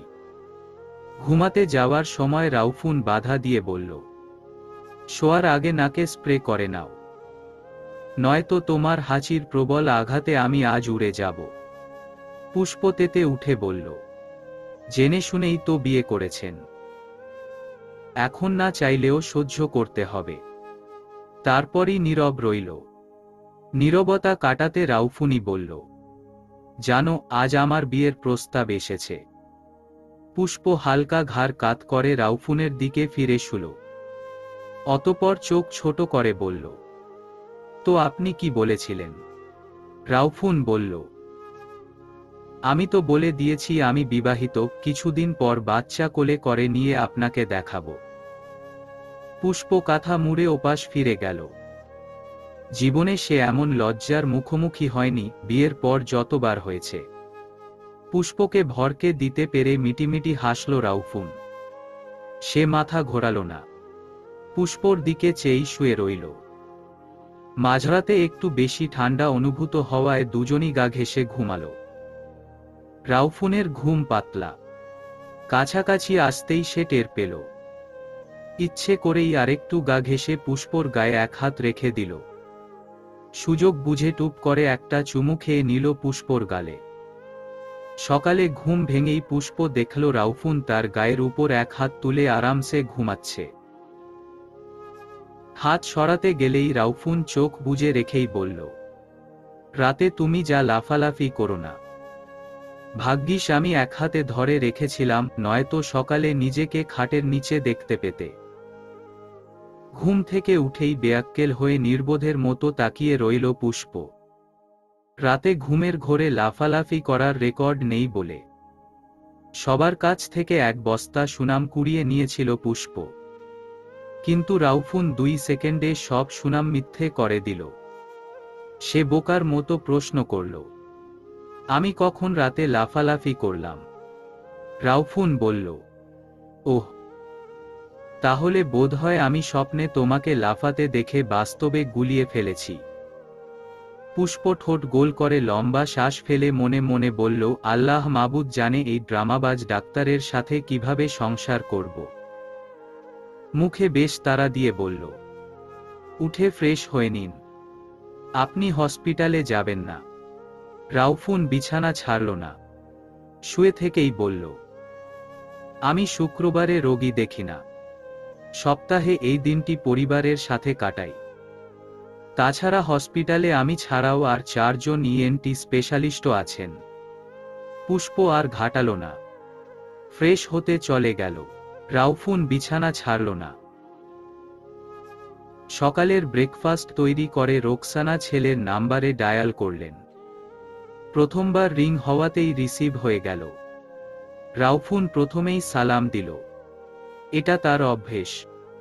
কাউকে কল দিলে বা কেউ কল দিলে প্রথমে অন্য কিছু দিয়ে কথা শুরু করতে পারে না, প্রথমেই সালাম দিয়ে শুরু করে। রোকসানা সালামের উত্তর দিয়ে বললেন, কেমন আছিস বাবা? আর গলার স্বর শুনে মনে হচ্ছে এখনো বিছানা ছাড়িসনি, ফ্রেশ ও হসনি। ওপাশ থেকে রাউফুন বলল, শুক্রবারটা একটু অনিয়ম করতে ইচ্ছে করে। ডাক্তার হলেই কি ধরা বাঁধা নিয়মে থাকতে হবে নাকি? ডাক্তাররা ও তো মানুষ। রোকসানা বললেন, ছেলে বিয়ে করিয়েছি বউ ঘরে তুলে তার সাথে সময় কাটাবো বলে। বউ নিয়ে কবে ফিরছিস? নিঃশব্দে হাসল রাউফুন। একবার ওয়াশরুমের বন্ধ দরজার দিকে দৃষ্টি ফেলে বলল, আর কয়েকটা দিন। বিয়ের মাস পেরোনোর আগেই তোমার বৌমা শ্বশুর বাড়ি চলে যাবে। রোকসানা স্বস্তির নিঃশ্বাস ছাড়ল। পাশ থেকে রিশা ফোন টেনে বলল, ভাইয়া শুধু নিজের বউ নিয়ে আসলে হবে না, আমাকে ও বিয়ে দিয়ে দাও। তোমার ছোট্ট শালাবাবুকে আমার ভীষণ পছন্দ হয়েছে। রাউফুন বলল, সে কি রিশা, তুই দেখছি বিয়ে বিয়ে করে পাগল হয়ে যাচ্ছিস। যাহ, তোকে বিয়ে দিলাম। তোর জন্য 50 বছরের এক ইয়াং যুবক পছন্দ করে রেখেছি, খুবই স্টাইলিশ। রিশামে কি রাগ দেখিয়ে নাকি সুরে বলল, ভাইয়া। রাউফুন কিটকিটিয়ে হেসে উঠল। রিশা আবার বলল, আচ্ছা বলো তো আমার বিয়েতে তুমি কি দিবে আমাকে? রাউফুন বলল, আমার কাছে 5 টাকার নোট নেই বুঝলি। থাকলে রিস্ক নিয়ে 5 টাকা দিয়ে আজই একটা দামি গিফট কিনে নিতাম তোর বিয়ের উপহার দেওয়ার জন্য। রিশা মাকে শুনিয়ে বলল, মা আমি কিপ্টে দেখেছি, কিন্তু তোমার ছেলের মতো হারকিপ্টে দেখিনি। কি সাংঘাতিক রিশা, তোর কাছে 5 টাকা কম মনে হচ্ছে। তুই দেখছি বিয়ের পর স্টাইলিশ ইয়াং ম্যানকে ফকির বানিয়ে ছাড়বি। তখনই পুষ্প ফ্রেশ হয়ে বের হলো। তাকে কথা বলতে দিয়ে রাউফুন উঠে পড়ল। নাস্তা করে রাউফুন বলল, রেডি হয়ে নাও, আজ একটু রিকশায় চড়ে প্রেম করব। পুষ্প কথা না বাড়িয়ে রেডি হয়ে নিল। রাউফুনের সঙ্গ পেতে এখন বেশ ভালোই লাগে। রাউফুন সবাইকে বলে দিয়েছে ফিরতে রাত হবে। কেউই কিছু বলেনি। দুজনে বেরিয়ে পড়ল। পুষ্প আজ একটা শাড়ি পরে বেরিয়েছে। রাউফুন একটা রিকশা নিল। পাশাপাশি হুড়তোলা রিকশায় বসে পুষ্পর এক হাত শক্ত করে চেপে ধরল। পুষ্প কিছু জিজ্ঞেস করার পূর্বেই সে বলল, যদি রিকশার ঘাকুনিতে পড়ে টরে যাও তাহলে তো আমাকে আরেকটা বিয়ে করতে হবে। আর বিয়েতে মেলা খরচ, আমি রিস্ক নিতে পারবো না। পুষ্প খোঁচা মেরে বলল, তো করুন না বিয়ে, একেবারে ডাক্তারি করা ছুটিয়ে দেব। রাউফুন মিটিমিটি হেসে বলল, তুমি কি জেলাস? পুষ্প মুখ ফিরিয়ে নিল। রিকশা থেকে নেমে একইভাবে পুষ্পর হাত ধরে বলল, চলো তো আজ একটু ফুচকা টুচকা খেয়ে আসি। পুষ্প চোখ বড় বড় করে রাউফুনকে নকল করে বলল, কি সাংঘাতিক, কি সাংঘাতিক। ডাক্তার আবার পথের ধারে দাঁড়িয়ে ফুচকা খাবে। রাউফুন রোগর করে বলল, প্রেমের টানে ভিনদেশি মানুষ বাংলাদেশে চলে আসে, আর বউয়ের টানে আমি একটু ফুচকা খেলেই দোষ। পুষ্প হেসে ফেলল রাউফুনের কথা শুনে। সারাদিন ঘোরাঘুরি করে রাউফুন বলল, চলো তো তোমায় এক জায়গায় নিয়ে যাব। একজনকে শাড়ি গিফট করার আছে, কিন্তু আমি ভালোমন্দ ঠিক চিনে উঠি না। পুষ্পর পছন্দমতো দুটো শাড়ি কিনে বেরিয়ে পড়ল তারা। বেরোতে বেরোতে সন্ধ্যার পর পুষ্পকে নিয়ে বাড়ি ফিরে আবারও দুজনে রাউফুনের গাড়ি নিয়ে বের হল লং ড্রাইভে যাবে বলে। সফট মিউজিক পাশে, পছন্দের মানুষ। পৃথিবীর কিছু সুখের মুহূর্তের মধ্যে একটি মুহূর্ত। পুষ্প মুহূর্তটি উপভোগ করতে ব্যস্ত। তখনই রাউফুন বলল, সম্পর্কে গুরুত্ব দিতে হয়। অবহেলায় ফেলে রাখলে বিপরীত দিক থেকেও একসময় ভালোবাসার বদলে অবহেলাটাই আসে। অবহেলা করলে একসময় সম্পর্কটি ফিকে হয়ে যায়। বিশেষ করে বিয়ের পরবর্তী সম্পর্কটিতে দূরত্ব বাড়াতে নেই। পুষ্প মনোযোগ দিয়ে কথাগুলো শ্রবণ করল। মাঝে আর কেউই কথা বলল না। পুষ্পদের বাড়ির সামনে গাড়ি থামিয়ে শাড়ির প্যাকেট দুটো পুষ্পর হাতে ধরিয়ে দিয়ে বলল, এগুলো তোমার জন্যই নিয়েছি। পুষ্প প্রথমেই বুঝে গিয়েছিল শাড়িগুলো তার জন্যই কেনা। হাতে শাড়ি নিয়ে বসতেই শরীরে বিদ্যুৎ খেলে গেল। ঘাড়ের পেছনে হাত দিয়ে নিজের দিকে টেনে কপালে গার করে অধর ছুঁয়ে দিল। অতপর হালকা হেসে বলল, এবার এসো। পুষ্পর ইচ্ছে করল না যেতে। মনে হচ্ছে একটু আগেই তো দুজনে বেরিয়েছিল। মিনমিন স্বরে বলল, আসবো মানে? আপনি আসবেন না বাসায়? রাউফুন গাড়ির স্টিয়ারিংয়ে হাত রেখে বলল, ডাকলেই আমায় কাছে পাবে। পুষ্প আর সাহস পেল না কথা বলার। শব্দগুচ্ছ গলার কাছে এসেই দলা পাকিয়ে রইল। বেরিয়ে পড়ল গাড়ি থেকে। কিছু দূর সামনে এসেই ফের পেছনে তাকাল। রাউফুন গাড়ি নিয়ে এখনো যায়নি, তার দিকেই তাকিয়ে আছে। পুষ্প আর পিছু ফিরল না। মাঝখানে কেটে গেল 6 দিন। রাউফুনের কোনো খোঁজ নেই, না কল, না মেসেজ, আর না একবার ও এ বাড়িতে আসা। প্রথম দুদিন খারাপ না লাগলেও পুষ্প টের পেল ভেতরের বিশাল অনুভূতিগুলো। সেদিনের রাউফের বলা কথাটি মনে পড়ল। আসলেই তো তার দিক থেকে সম্পর্কে কোনো গুরুত্ব নেই। আজ সাহস করে ফোন হাতে নিল। ডাক্তার, আমার সাংঘাতিক অসুখ হয়েছে, আপনি একবার আসবেন। টাইপ করে সেন্ড করে দিল রাউফুনের নাম্বারে। সারাদিনের ক্লান্তি দূর করতে ইজি চেয়ারে গা এলিয়ে দিল রাউফুন। মেসেজের টুংটাং শব্দে মস্তিষ্ক সজাগ হলো।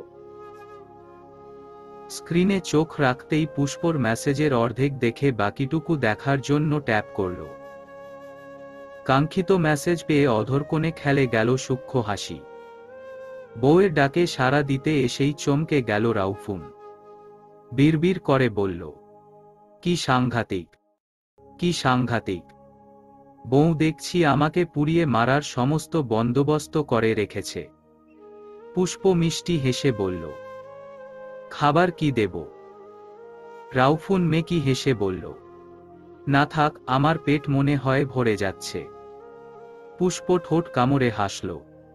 রাউফুন ঢোক গিলে এদিক ওদিক তাকিয়ে বলল, আমাকে একটু শান্তিতে খেতে দাও। তুমি আপাতত রুমে যেতে পারো। পুষ্প গেল না, বরং রাউফুনের পাশের চেয়ারে বসে পড়ল। শাড়িতে নিজেকে আকর্ষণীয় করে সাজিয়েছে। রাউফুনের উদ্দেশ্য বলল, আমি কিন্তু খাইনি, আপনার হাতে খাবো বলে। রাউফুন বিড়বিড় করে বলল, এই মেয়ে তো দেখছি আজ আমায় জ্বালিয়ে খাবে। অগত্যা পুষ্পকে খাইয়ে দিতে হলো। খাওয়া শেষে ন্যাপকিনে মুখ মুছে রাউফুন বলল, আমি কি চলে যাব? কিন্তু আমি তো যেতে চাইছি না। পুষ্প রাউফুনের সামনে দাঁড়ালো। দৃষ্টিতে দৃষ্টি নিবন্ধ করে মিটিমিটি হেসে বলল, দেখুন তো আমাকে কেমন লাগছে। লাল রংটাতে ভালো লাগছে না। রাউফুন পুষ্পের হাত চেপে ধরে বলল, পুষ্প ঘরে আসো তো। আজ কেন? আগামী 1 বছরেও আমি শ্বশুর বাড়ি থেকে যেতে রাজি নই। ঘরে গিয়ে পুষ্প এক ভয়ানক কাজ করে ফেলল। রাউফুনের গালে নরম ঠোঁট জোড়া ছুঁয়ে পাশ ফিরে শুয়ে পড়ল। হতভম্ব রাউফুন ভেবে কুল করতে পারল না তার সাথে আজ সাংঘাতিক ব্যাপারগুলো কেন হচ্ছে। বিস্ময়ভাব কাটিয়ে পাশে শুয়ে পড়ল। সিলিংয়ে দৃষ্টি রেখেই বলল, আমাকে মেসেজ করার উদ্দেশ্য কি ছিল? এত এত সাজুগুজু করে নিজেকে আকর্ষণীয় করার কারণ কি? পুষ্প কথা বলতে পারল না। শুধু রাউফুনের দিকে ফিরে 2 হাতে তার গলা জড়িয়ে ধরল। মিটিমিটি হাসল রাউফুন। ভোরটা ছিল স্নিগ্ধময়, মিষ্টি রোদ ক্ষণে ক্ষণে উত্তাপ বাড়িয়ে দিচ্ছে। খোলা জানালার পর্দাগুলো সরিয়ে দিতেই মিটিমিটি রোদ হেসে খেলে গড়িয়ে গেল রঙিন কার্পেটে। রাউফুনের হসপিটাল যেতে হবে। তাড়াতাড়ি ঘুম থেকে উঠল সে। এক হাতে জড়িয়ে রাখা পুষ্পর দিকে কোমল দৃষ্টি ফেলে তার কপালে, গালে, নাকে অধরের ছোঁয়া বসিয়ে দিল। একটুখানি উষ্ণ ছোঁয়ায় আরেকটু মিশে গেল পুষ্প। রাউফুনের আগেই তার ঘুম ভেঙেছে। উঠে জানালা খুলে পর্দাগুলো সরিয়ে দিয়ে আবারও শুয়ে পড়েছে। সদ্য ঘুম থেকে জাগা ভাঙা ভাঙা গলায় পুষ্প বলল, আপনি 6 দিন আমাকে কোনো কল বা মেসেজ করেননি। একবার আসলেনও না। কি সাংঘাতিক কঠিন মানুষ আপনি। রাউফুন আলতো হেসে বলল, মাঝে মাঝে গুরুত্ব বোঝাতে দূরত্ব বাড়াতে হয়। তবে খুব বেশি দূরত্ব বাড়াতে গেলেও সম্পর্ক টেকে না। তুমি যদি মেসেজ নাও করতে আজ আমি নিজ থেকেই আসতাম। তোমার যে এত সহজে বুদ্ধি হবে ভাবিনি আমি। একটু থেমে রাউফুন আতঙ্কিত গলায় বলল, পুষ্প আমি বাইরে বের হব কিভাবে? লোকে আমায় লজ্জা দেবে। লজ্জায় মরি মরি হয়ে আমি ঘরেই থেকে যাব। আজ আর চিকিৎসা করতে হবে না। পুষ্প অবাক হয়ে জিজ্ঞেস করল, আজব তো, লজ্জা পাবেনই বা কেন? রাউফুন বিস্ময়কর দৃষ্টিতে তাকিয়ে অবাক গলায় বলল, কি সাংঘাতিক পুষ্প, তুমি তো দেখছি গোত্রাতের কথা ভুলেই গেলে। নিজেই তো সেজেগুজে কত রোমান্টিকতা দেখালে। রাউফুনের হাত সরিয়ে উঠে পড়ল পুষ্প। মুখে কিছুই আটকায় না এই লোকের। ওয়াশরুমের দরজার কাছাকাছি যেতেই শুনতে পেল, নিজের সংসারে ফিরছ কবে? আমায় বিয়ে করবে না বলে বাহানা দিয়েছিলে, তুমি বিয়ের জন্য প্রস্তুত নও। এবার কৃপা করে স্বামী সংসারে ফিরুন। আপনার শ্বশুর শাশুড়ি ননদ আমার কানের পোকা মেরে ফেলছে আপনার ফেরা নিয়ে। পুষ্প উত্তর না দিয়েই দরজা আটকে দিল। নাস্তার টেবিলে একজোট হয়ে সবাই উপস্থিত হয়েছে। নাবিল রাউফুনকে দেখতেই লাফিয়ে এসে দুলা ভাইয়ার কোলে উঠেছে। রাউফুনের দুষ্টুমি করে বলল, শালাবাবু, তোমাকে বড় একটা মেয়ে দেখে বিয়ে করিয়ে দেব, তখন বউয়ের কোলে চড়ে ঘুরতে পারবে। নাবিল বিয়ের কথা শুনে লজ্জা পেয়ে মুখ গুজে নিল। রাউফুন চোখ ঈষৎ বড় করে বলল, বাব্বা, বিয়ের কথা শুনে দেখছি লজ্জাও পাও, তা কাকে বিয়ে করবে? পুষ্প খেতে খেতেই বলল, রিশার তো নাবিলকে বেশ মনে ধরেছে। কি বলিস নাবিল, বিয়ে করবি আমার ননদকে? রাউফুন মাঝখানে কথা বলল, তাহলে তো ভালোই হয়, আমি নাবিলের দুলাভাইয়া, তখন নাবিল হয়ে যাবে আমার দুলাভাইয়া। এখন নাবিল আমার কোলে চড়ে, তখন আমিও আমার দুলাভাইয়ার কোলে চড়ব। নাবিল চোখ বড় বড় করে বলল, আমি তোমাকে কোলে নিতে পারবো না দুলাভাইয়া, তুমি আপুর কোলে উঠিও। খাবার টেবিলে নাবিলের কথা শুনে সবাই একদফা হাসল। রাউফুন মুখ ছোট করে বলল, কিন্তু তোমার আপু নাকি আমায় কোলে নেবে না, তাই আমি তোমার কোলেই চড়ব। নাবিলের বাবা এবার বললেন, নাবিল, এবার নেমে এসো, ভাইয়াকে খেতে দাও ঠিক করে। নাবিল নামতে চাইল না। রাউফুন ও নামার জন্য জোর দিল না, তাই আর কেউ বাড়াবাড়ি করল না। সকাল থেকেই রেহানা খালা ফুলে আছেন। মূল সমস্যা হল পুষ্পর দাদু। এই মহিলার জন্য ব্রাশ রাখা যায় না। রেহানা খালা রাতের বেলা এবারই থাকলে পুষ্পর দাদুর সাথেই ঘুমায়, তাই ব্রাশ ও তেনার ওয়াশরুমে রাখে। কিন্তু পুষ্পর দাদু সকালে নামাজ পড়তে আগে উঠলেই রেহানা খালার ব্রাশ দিয়ে দাঁত মেজে বসে থাকে। কিছু বললেই খিটখিট করেন। আজ সকালে ঘুম থেকে উঠে রেহানা খালা দেখলেন তার ব্রাশ ভেজা। তিনি বুঝে গেলেন কাম সারছে। পুষ্পর দাদুকে বললেন, এই বুড়ি, আপনি আমার ব্রাশ দিয়া দাঁত মাজলেন কেন? ওয়াক্থু পান খাওয়া লাল লাল দাঁত গুলা দিয়ে আমার ব্রাশের ইজ্জত শেষ করলেন। পুষ্পর দাদু তেতে উঠে বলল, এক চটকোনা মাইরা দাঁত ফালাই দিমু। তুই আমার ব্রাশের লগে ব্রাশ রাখস কেন? রেহানা খালা দ্বিগুণ তেতে বললেন, বুড়া মানস, কয়লা বা ছাই দিয়ে মাজলেই পারেন, আবার ব্রাশও লাগে।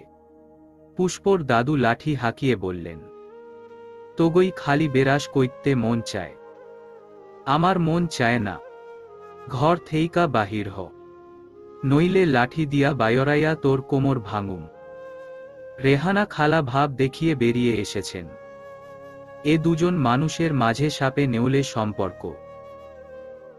অথচ দাদু কিছু খাওয়ার আগে চুপে চুপে বউদের জিজ্ঞেস করবে, রেহানা ছেমরিডারে দিছ? রোহানা খালাও দাদির সব এগিয়ে রাখেন।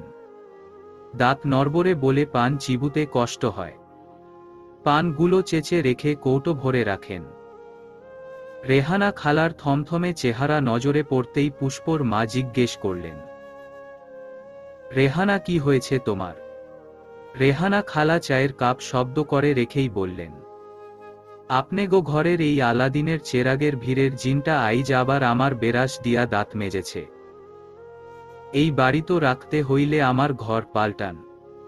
পুষ্পর দাদু খাক করে উঠলেন, দূর কর এই হারামজাদিরে, নষ্ট করছে, ধ্বংস করছে, পায়খানার গন্ধ ছাড়াচ্ছে, শয়তান দূর হ শয়তান, বলেই বিড়বিড় করে দোয়া দুরুদ পড়তে লাগলেন। রেহানা খালার রাগ কমাতে নাবিলের বাবা বলল, আম্মা থামুন তো। কি শুরু করলেন দুজনে? সব চুপ হয়ে গেল। রাউফুন হসপিটালে যাওয়ার আগে বলল, আমি বাসায় ফিরে যাব, ঠিকঠাক মতো নিজের খেয়াল রাখবে। পুষ্প পরিপাটি কলারটি আরেকটু হাত বুলিয়ে ঠিক করে দিল। রাউফুন একটু কাছে ঘেঁষে দুই কপলে চুম্বন করে বেরিয়ে পড়ল। দুদিন পরই পুষ্প রাউফুনকে ডেকেছিল তার বন্ধুদের সাথে দেখা করার জন্য। দেখা হওয়ার পর থেকেই প্রিয়া বলছে, ইস, কি হ্যান্ডসাম ডাক্তার!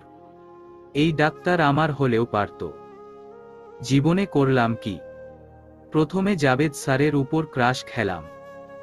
ক্রাশ খাওয়ার পর জানলাম স্যারের বউ প্রেগন্যান্ট। এখন ডাক্তারের উপর ক্রাশ খেলাম, অথচ ডাক্তার ও বিয়ে করে বসে আছে। কি ফুটো কপাল আমার! বিনিময়ে পুষ্প চোখ রাঙিয়ে বলল, আমার ডাক্তারের দিকে নজর দিলে তোর চোখ গেলে দেব। ক্লাস শেষ করে বাড়ি ফিরতেই অপ্রস্তুত হয়ে পড়ল পুষ্প। এই মুহূর্তে এই অনাকাঙ্ক্ষিত পুরুষকে সে আশা করেনি। যে অবহেলা দিয়ে চলে যায়, গুরুত্ব দেয় না, তাকে আমরা জীবনের বিশেষ মুহূর্তে আশা করি না। পুষ্প সোজা নিজের ঘরে ফিরে দরজা আটকে দিল। কিছুতেই সে বের হবে না আজ। ঘর ছেড়ে বের হলো না পুষ্প। রাতের খাবারের জন্য সবাই ডাকাডাকি করলেও বের হলো না। শেষে একবার অপ্রত্যাশিত আগন্তুক গমগমে স্বরে ডাকলেন, পুষ্প মামনি খেতে আসো। রাতে না খেয়ে ঘুমানো ভালো না। পুষ্প প্রত্যুত্তরে কিছুই বলল না, আর না দরজা খুলল। থম ধরেই বসে রইল। এত আধিক্যতা সহ্য হচ্ছে না। যখন সান্নিধ্য চেয়েছিল তখন তো কাছে আসেনি, এখন কেন এতটা মায়া দেখাচ্ছে? শুধু টাকা খরচ করলেই বাবার দায়িত্ব শেষ হয়ে যায় না। একটা সন্তান সমস্ত সুযোগ সুবিধা পাওয়ার পাশাপাশি বাবার কাছে আরও একটা জিনিস চায়, ভালোবাসা। আর সেই ভালোবাসা নামক জিনিসটি পুষ্প পায়নি। বাদ বাকি পরিবারের সবার কাছ থেকে সে ভালোবাসা পেয়েছে। দাদি, চাচা, চাচি সবাই। পরিবারের একমাত্র মেয়ে হওয়ার সুবাদে চাচাদের কাছ থেকেও কম ভালোবাসা পায়নি।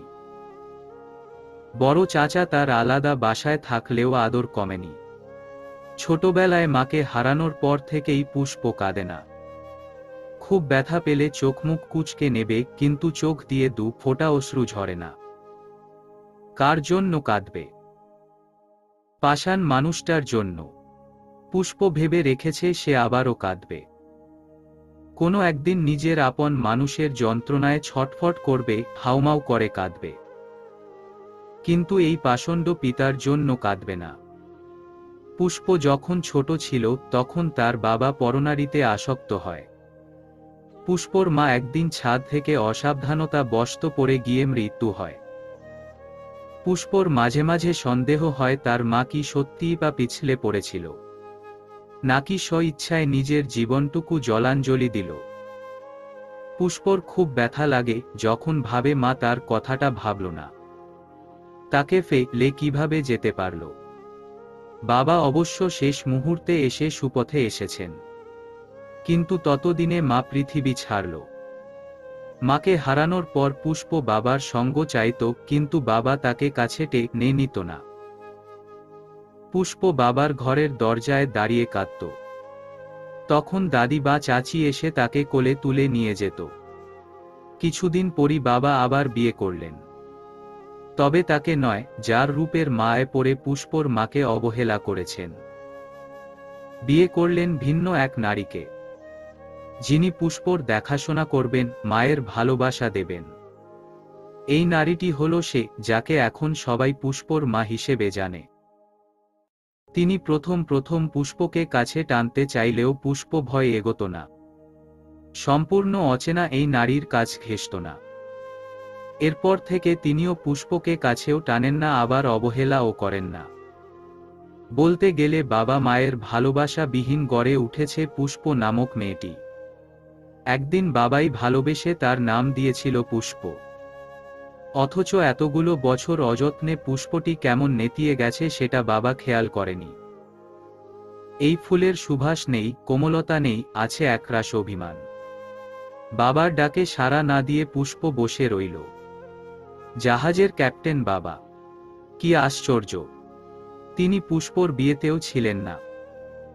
অথচ সবাইকে বলেছিলেন তিনি পুষ্পর বিয়েতে আসবেন, কিন্তু পরমুহূর্তে ফোন করে জানালেন তিনি কাজে আটকা পড়েছেন। নাবিলের বাবা বললেন, পুষ্প মা, খেতে আয়, একসাথে সবাই খাবো। আমার কিন্তু খুব ক্ষুধা পেয়েছে, তুই না খেলে কিন্তু কেউ খাবে না। এই পর্যায়ে এসে মুখ খুলল পুষ্প। কঠিন গলায় বলল, আমার খেতে ইচ্ছে করছে না, তোমরা খেয়ে নাও। আর যার ক্ষুধা পাবে না সে খাবে না। আমাকে জোর করো না তো, যখন ক্ষুধা লাগবে আমি খেয়ে নেব। সবাই হতাশ হলো। মীর হোসেন বাড়ি আসলেই মেয়েটা সবার সাথে তেমন খেতে বসে না, বাবার সাথে কথা বলতে চায় না। মীর হোসেন কখনো জোর দিয়ে কিছু বললে দু এক শব্দে উত্তর দিয়ে নিজেকে নিয়ে ব্যস্ত হয়ে পড়ে, সম্পূর্ণ এড়িয়ে চলে। সবাই খেতে বসে পড়ল। পুষ্পর মা ওর জন্য আলাদা খাবার ফ্রিজে রেখে দিলেন, রাতে ক্ষুধা পেলে খেয়ে নিবে। রাত 10টার পর ব্যস্ততা শেষে ফোন তীব্র শব্দে ঝংকার তুলল। ডাক্তার শব্দটি ভেসে উঠতেই সমস্ত গ্লানি দূর হয়ে ঠোঁটে এক চিলতে হাসি ফুটে উঠল। রাউফুন ভিডিও কল দিয়েছে। পুষ্প রিসিভ করেই এক টুকরো হাসি উপহার দিল। সালাম বিনিময়ের পর রাউফুন জিজ্ঞেস করল, কি করছো? পুষ্প বলল, মিস করছি। রাউফুন শব্দ করে হেসে বলল, বউ দেখি আমাকে চোখে হারাচ্ছে, কিন্তু এখন তো আসতে পারবো না। পুষ্প মন খারাপ করে বলল, থাক, কষ্ট করে আসতে হবে না। আজ পুষ্পর চেহারা কেমন শুকনো শুকনো লাগছে। রাউফুন বলল, এমন দেখাচ্ছে কেন? মন খারাপ হচ্ছে। পুষ্প মাথা দুলিয়ে না জানাতেই রাউফুন ফের বলল, কিন্তু আমার তো মনে হচ্ছে তোমার মন খারাপ। খেয়েছো রাতে? মিথ্যে বলল না পুষ্প। বলল, না, খেতে ইচ্ছে করেনি। রাউফুন চোখ রাঙিয়ে বলল, খাবার না খেয়ে একদম ঘুমাবে না। খেয়ে ঔষধ নিয়ে নাকে স্প্রে করে তারপর ঘুমাবে। পুষ্প বাধ্য মেয়ের মতো বলল, আচ্ছা। রাউফুন বলল, এখানে খাবার নিয়ে এসো। খেতে খেতেই কথা বলো। পরে দেখা গেল একা একা তোমার খেতে ইচ্ছে করছে না। পুষ্প দীর্ঘশ্বাস ফেলে বলল, আনছি। ফোন হাতে নিয়েই ফ্রিজ খুলল পুষ্প। খাবার গরম করে ঘরে ফিরে ভিডিও কল সামনে রেখেই খাবার শেষ করল। মাঝে এটা ওটা বলে রাউফুন হাসিয়েছে। অনেক রাত পর্যন্ত কথা বলে দুজনে ঘুমাতে গেল। রাউফুন বেশ কয়েকবার মন খারাপের কথা জিজ্ঞেস করলেও পুষ্প ব্যাপারটা এড়িয়ে গেল। নিজেদের পারিবারিক কলহ স্বামীকে জানানো সমীচীন মনে করল না সে। যা আছে তা কেবল তাদের বাবা মেয়ের মধ্যেই সীমাবদ্ধ থাকুক। রাউফুনকে সে নিজের হাসিখুশি রূপ দেখাতে চায়।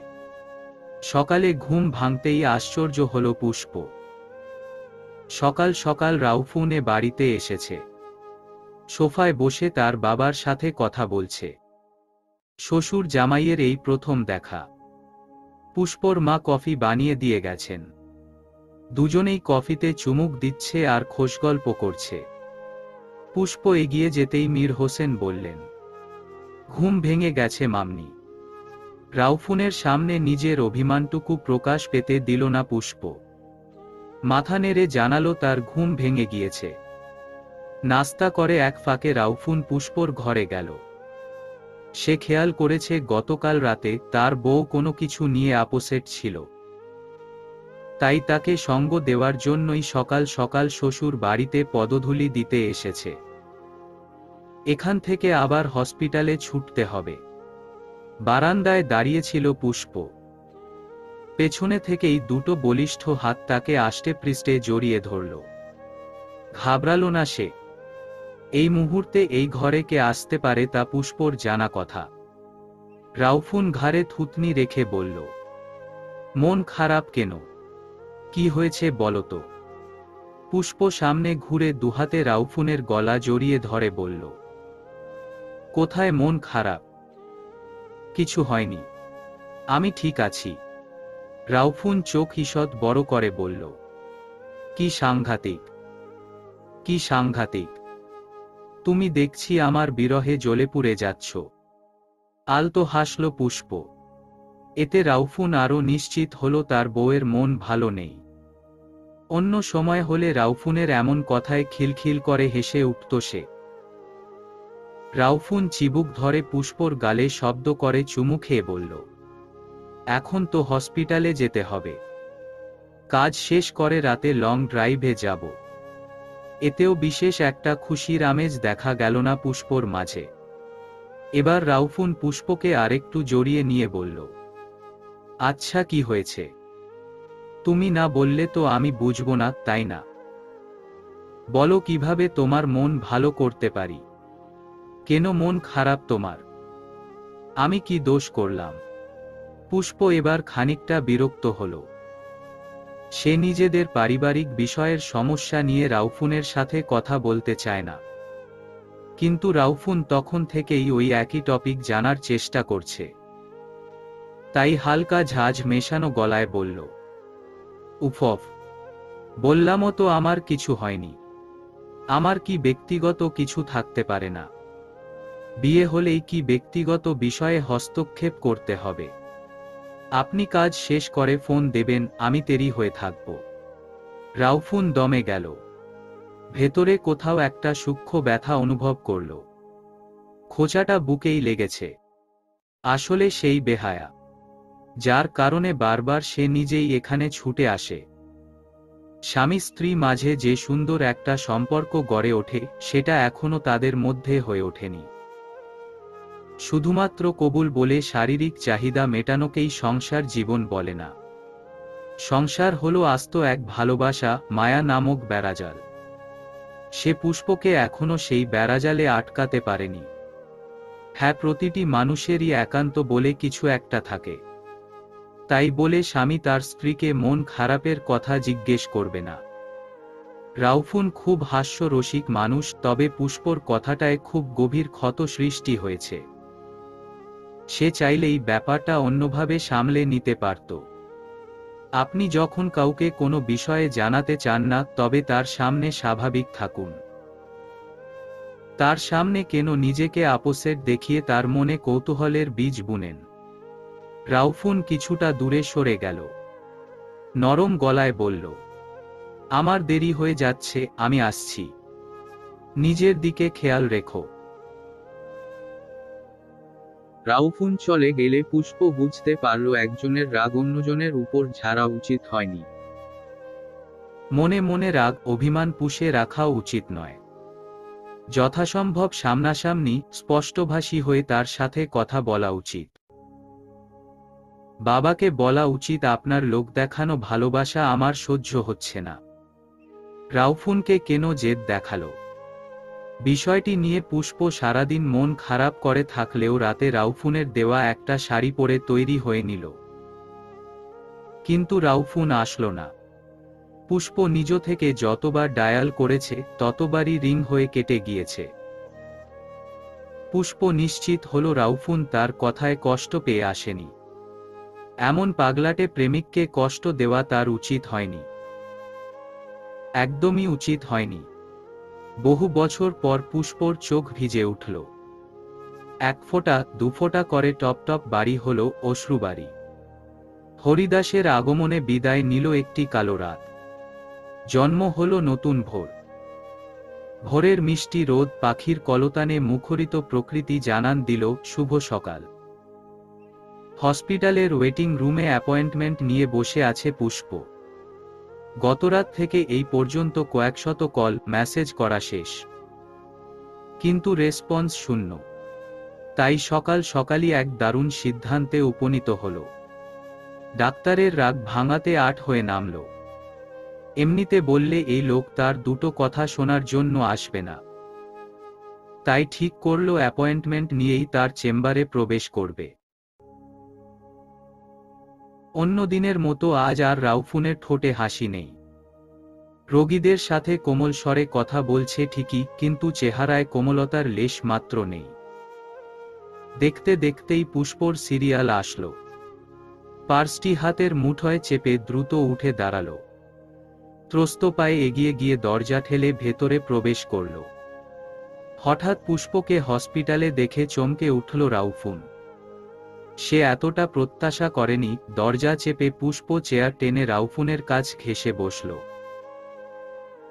রাউফুন শান্ত রইল। তার চোখের দৃষ্টি জলের মতো স্বচ্ছ। স্বাভাবিক গলায় প্রশ্ন করল, কি সমস্যা বলুন। পুষ্প অস্থির গলায় বলল, সমস্যা তো অনেক কিছু, কিন্তু কোনটা থেকে শুরু করব ডাক্তার। রাউফুন তীক্ষ্ণ চোখে একবার পরখ করে বলল, মূল সমস্যা থেকে শুরু করুন। পুষ্প দীর্ঘশ্বাস ফেলে বলল, সমস্যা হচ্ছে আমার হাজবেন্ড। না মানে আমার একটা ভুলের কারণে তিনি আমার উপর রেগে আছেন। ভীষণ ভয়ঙ্কর সেই রাগ। এখন তিনি আমার ফোন ধরছেন না, মেসেজ সিন করছেন না। কিন্তু আমি তো শান্তি পাচ্ছি না। আমার বক্ষস্থলে ভীষণ ব্যথা অনুভব করছি, বুক ধরফর ধরফর করে, মাঝে মাঝে চিনচিনে ব্যথা হয়। এখন কি করলে আমার রোগ সেরে যাবে বলুন ডাক্তার। রাউফুন ফোঁস করে শ্বাস ছেড়ে বলল, আপনি হার্টের ডাক্তার দেখাতে পারেন। ভুল করে নাক, কান, গলার ডাক্তারের কাছে চলে এসেছেন। হার্টের চিকিৎসা আমি করি না। রাগে দুঃখে ভীষণ কান্না পাচ্ছে পুষ্পর। কি দরকার ছিল তার রাগ ঝাড়ার? এখন তো ডাক্তার তার সাথে স্বাভাবিকই হচ্ছে না। করুণ চোখে তাকিয়ে অসহায় কণ্ঠে পুষ্প বলল, সরি, আমি আর কখনো অযথা আপনার উপর রাগ দেখাবো না ডাক্তার। এবারের মতো ক্ষমা করুন। রাউফুন যেন আকাশ থেকে পড়ল। তার রোগী কি বলছে, কেন বলছে যেন কিছুই তার বোধগম্য হল না। এমন এক প্রতিক্রিয়া দিয়ে বলল, শুনুন মিস, আপনার বোধহয় হার্টের সাথে সাথে ব্রেনের ডাক্তারও দেখাতে হবে। এটা হাসপাতাল, এখানে সিন ক্রিয়েট করা সাজে না। পুষ্প এখানে কিছুই করতে পারবে না, বড়জোর হাতটা ধরতে পারবে। তাই করল সে। ঝট করে রাউফুনের হাত চেপে ধরে আকুতি করে বলল, প্লিজ ডাক্তার, ক্ষমা করে দিন না, আমি সত্যিই অনুতপ্ত। রাউফুন হাতটা সরিয়ে নিয়ে মুঠোফোনে কারো নাম্বারে ডায়াল করল, পরবর্তী রোগীকে পাঠিয়ে দাও। পুষ্প হতাশ হল। অন্যের সামনে নিজেদের মনমালিন্য নিয়ে কথা বলে স্বামীর নাম খারাপ করতে চায় না সে। বেরিয়ে ওয়েটিং রুমে এসে বসল। আজ সে এখান থেকে নড়বে না। রাউফুনের কাজ শেষ হওয়া পর্যন্ত এখানে বসে থাকবে। সে ঠিক করল বাথরুমে চাপ দিলেও সে যাবে না। প্রয়োজনে কাপড় চোপড় নষ্ট করে ফেলবে, তবুও আজ এক পাও নড়বে না। আধা ঘন্টা পেরোনোর পর রাউফুনের অ্যাসিস্ট্যান্ট এসে বলল, ম্যাম এখানে বসে আছেন কেন? বাড়ি চলে যান।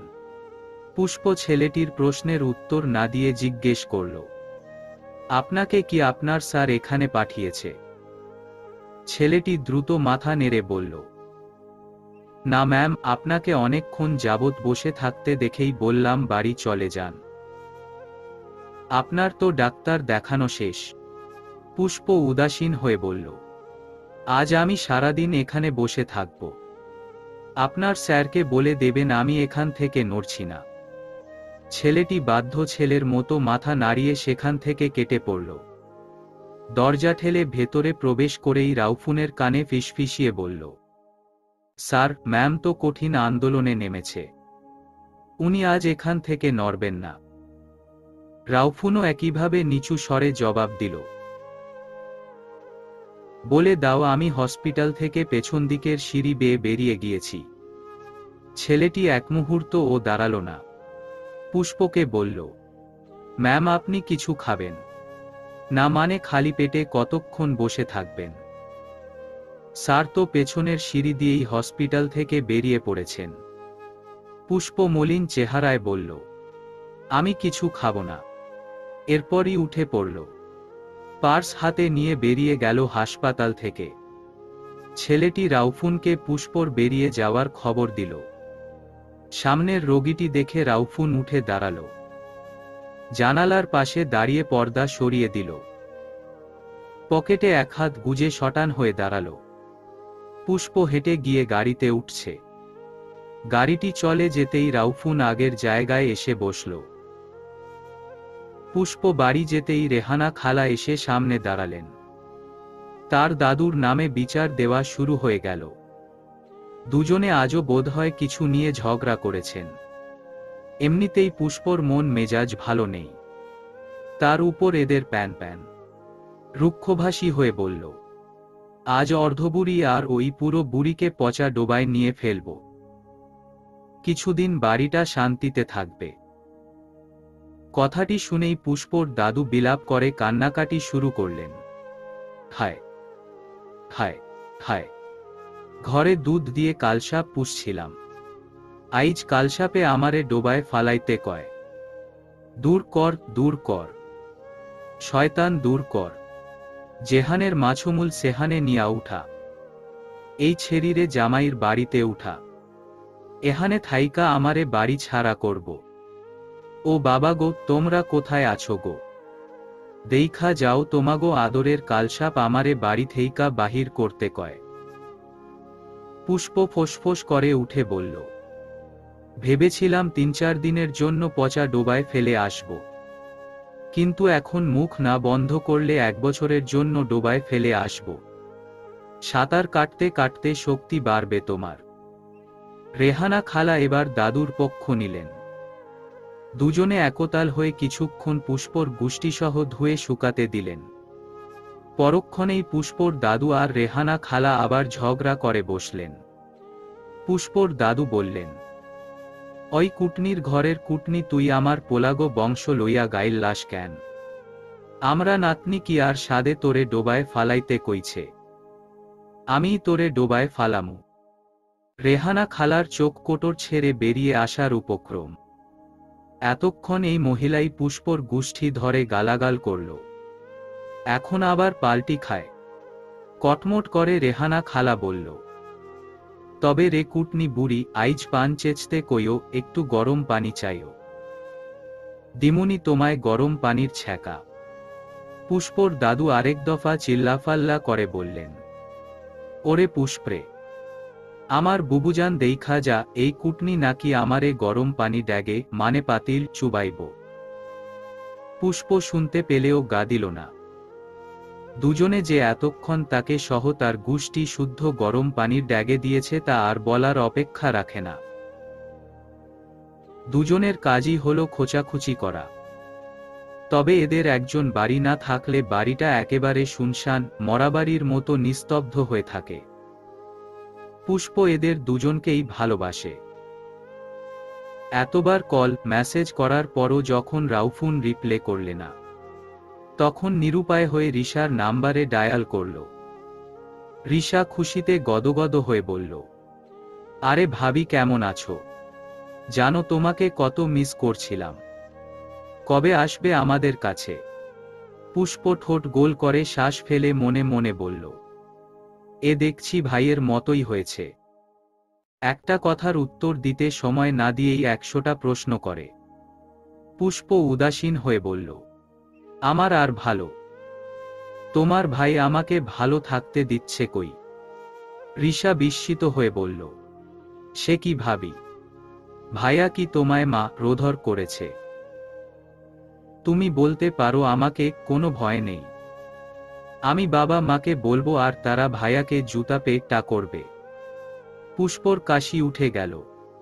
তড়িৎ গতিতে বলল, আরে না না, তোমার ভাই আমাকে মারতে যাবে কিসের জন্য?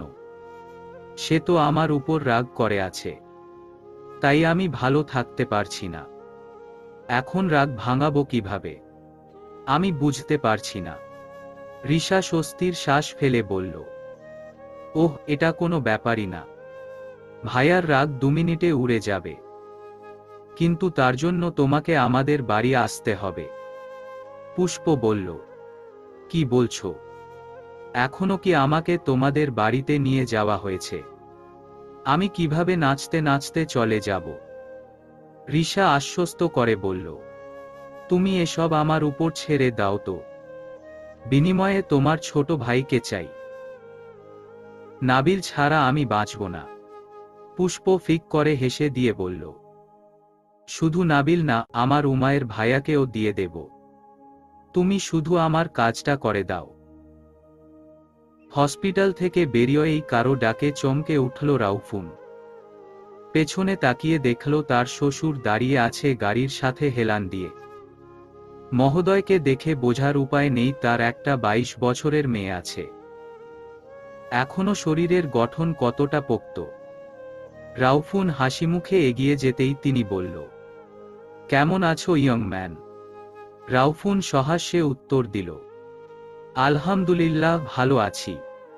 আপনি কেমন আছেন?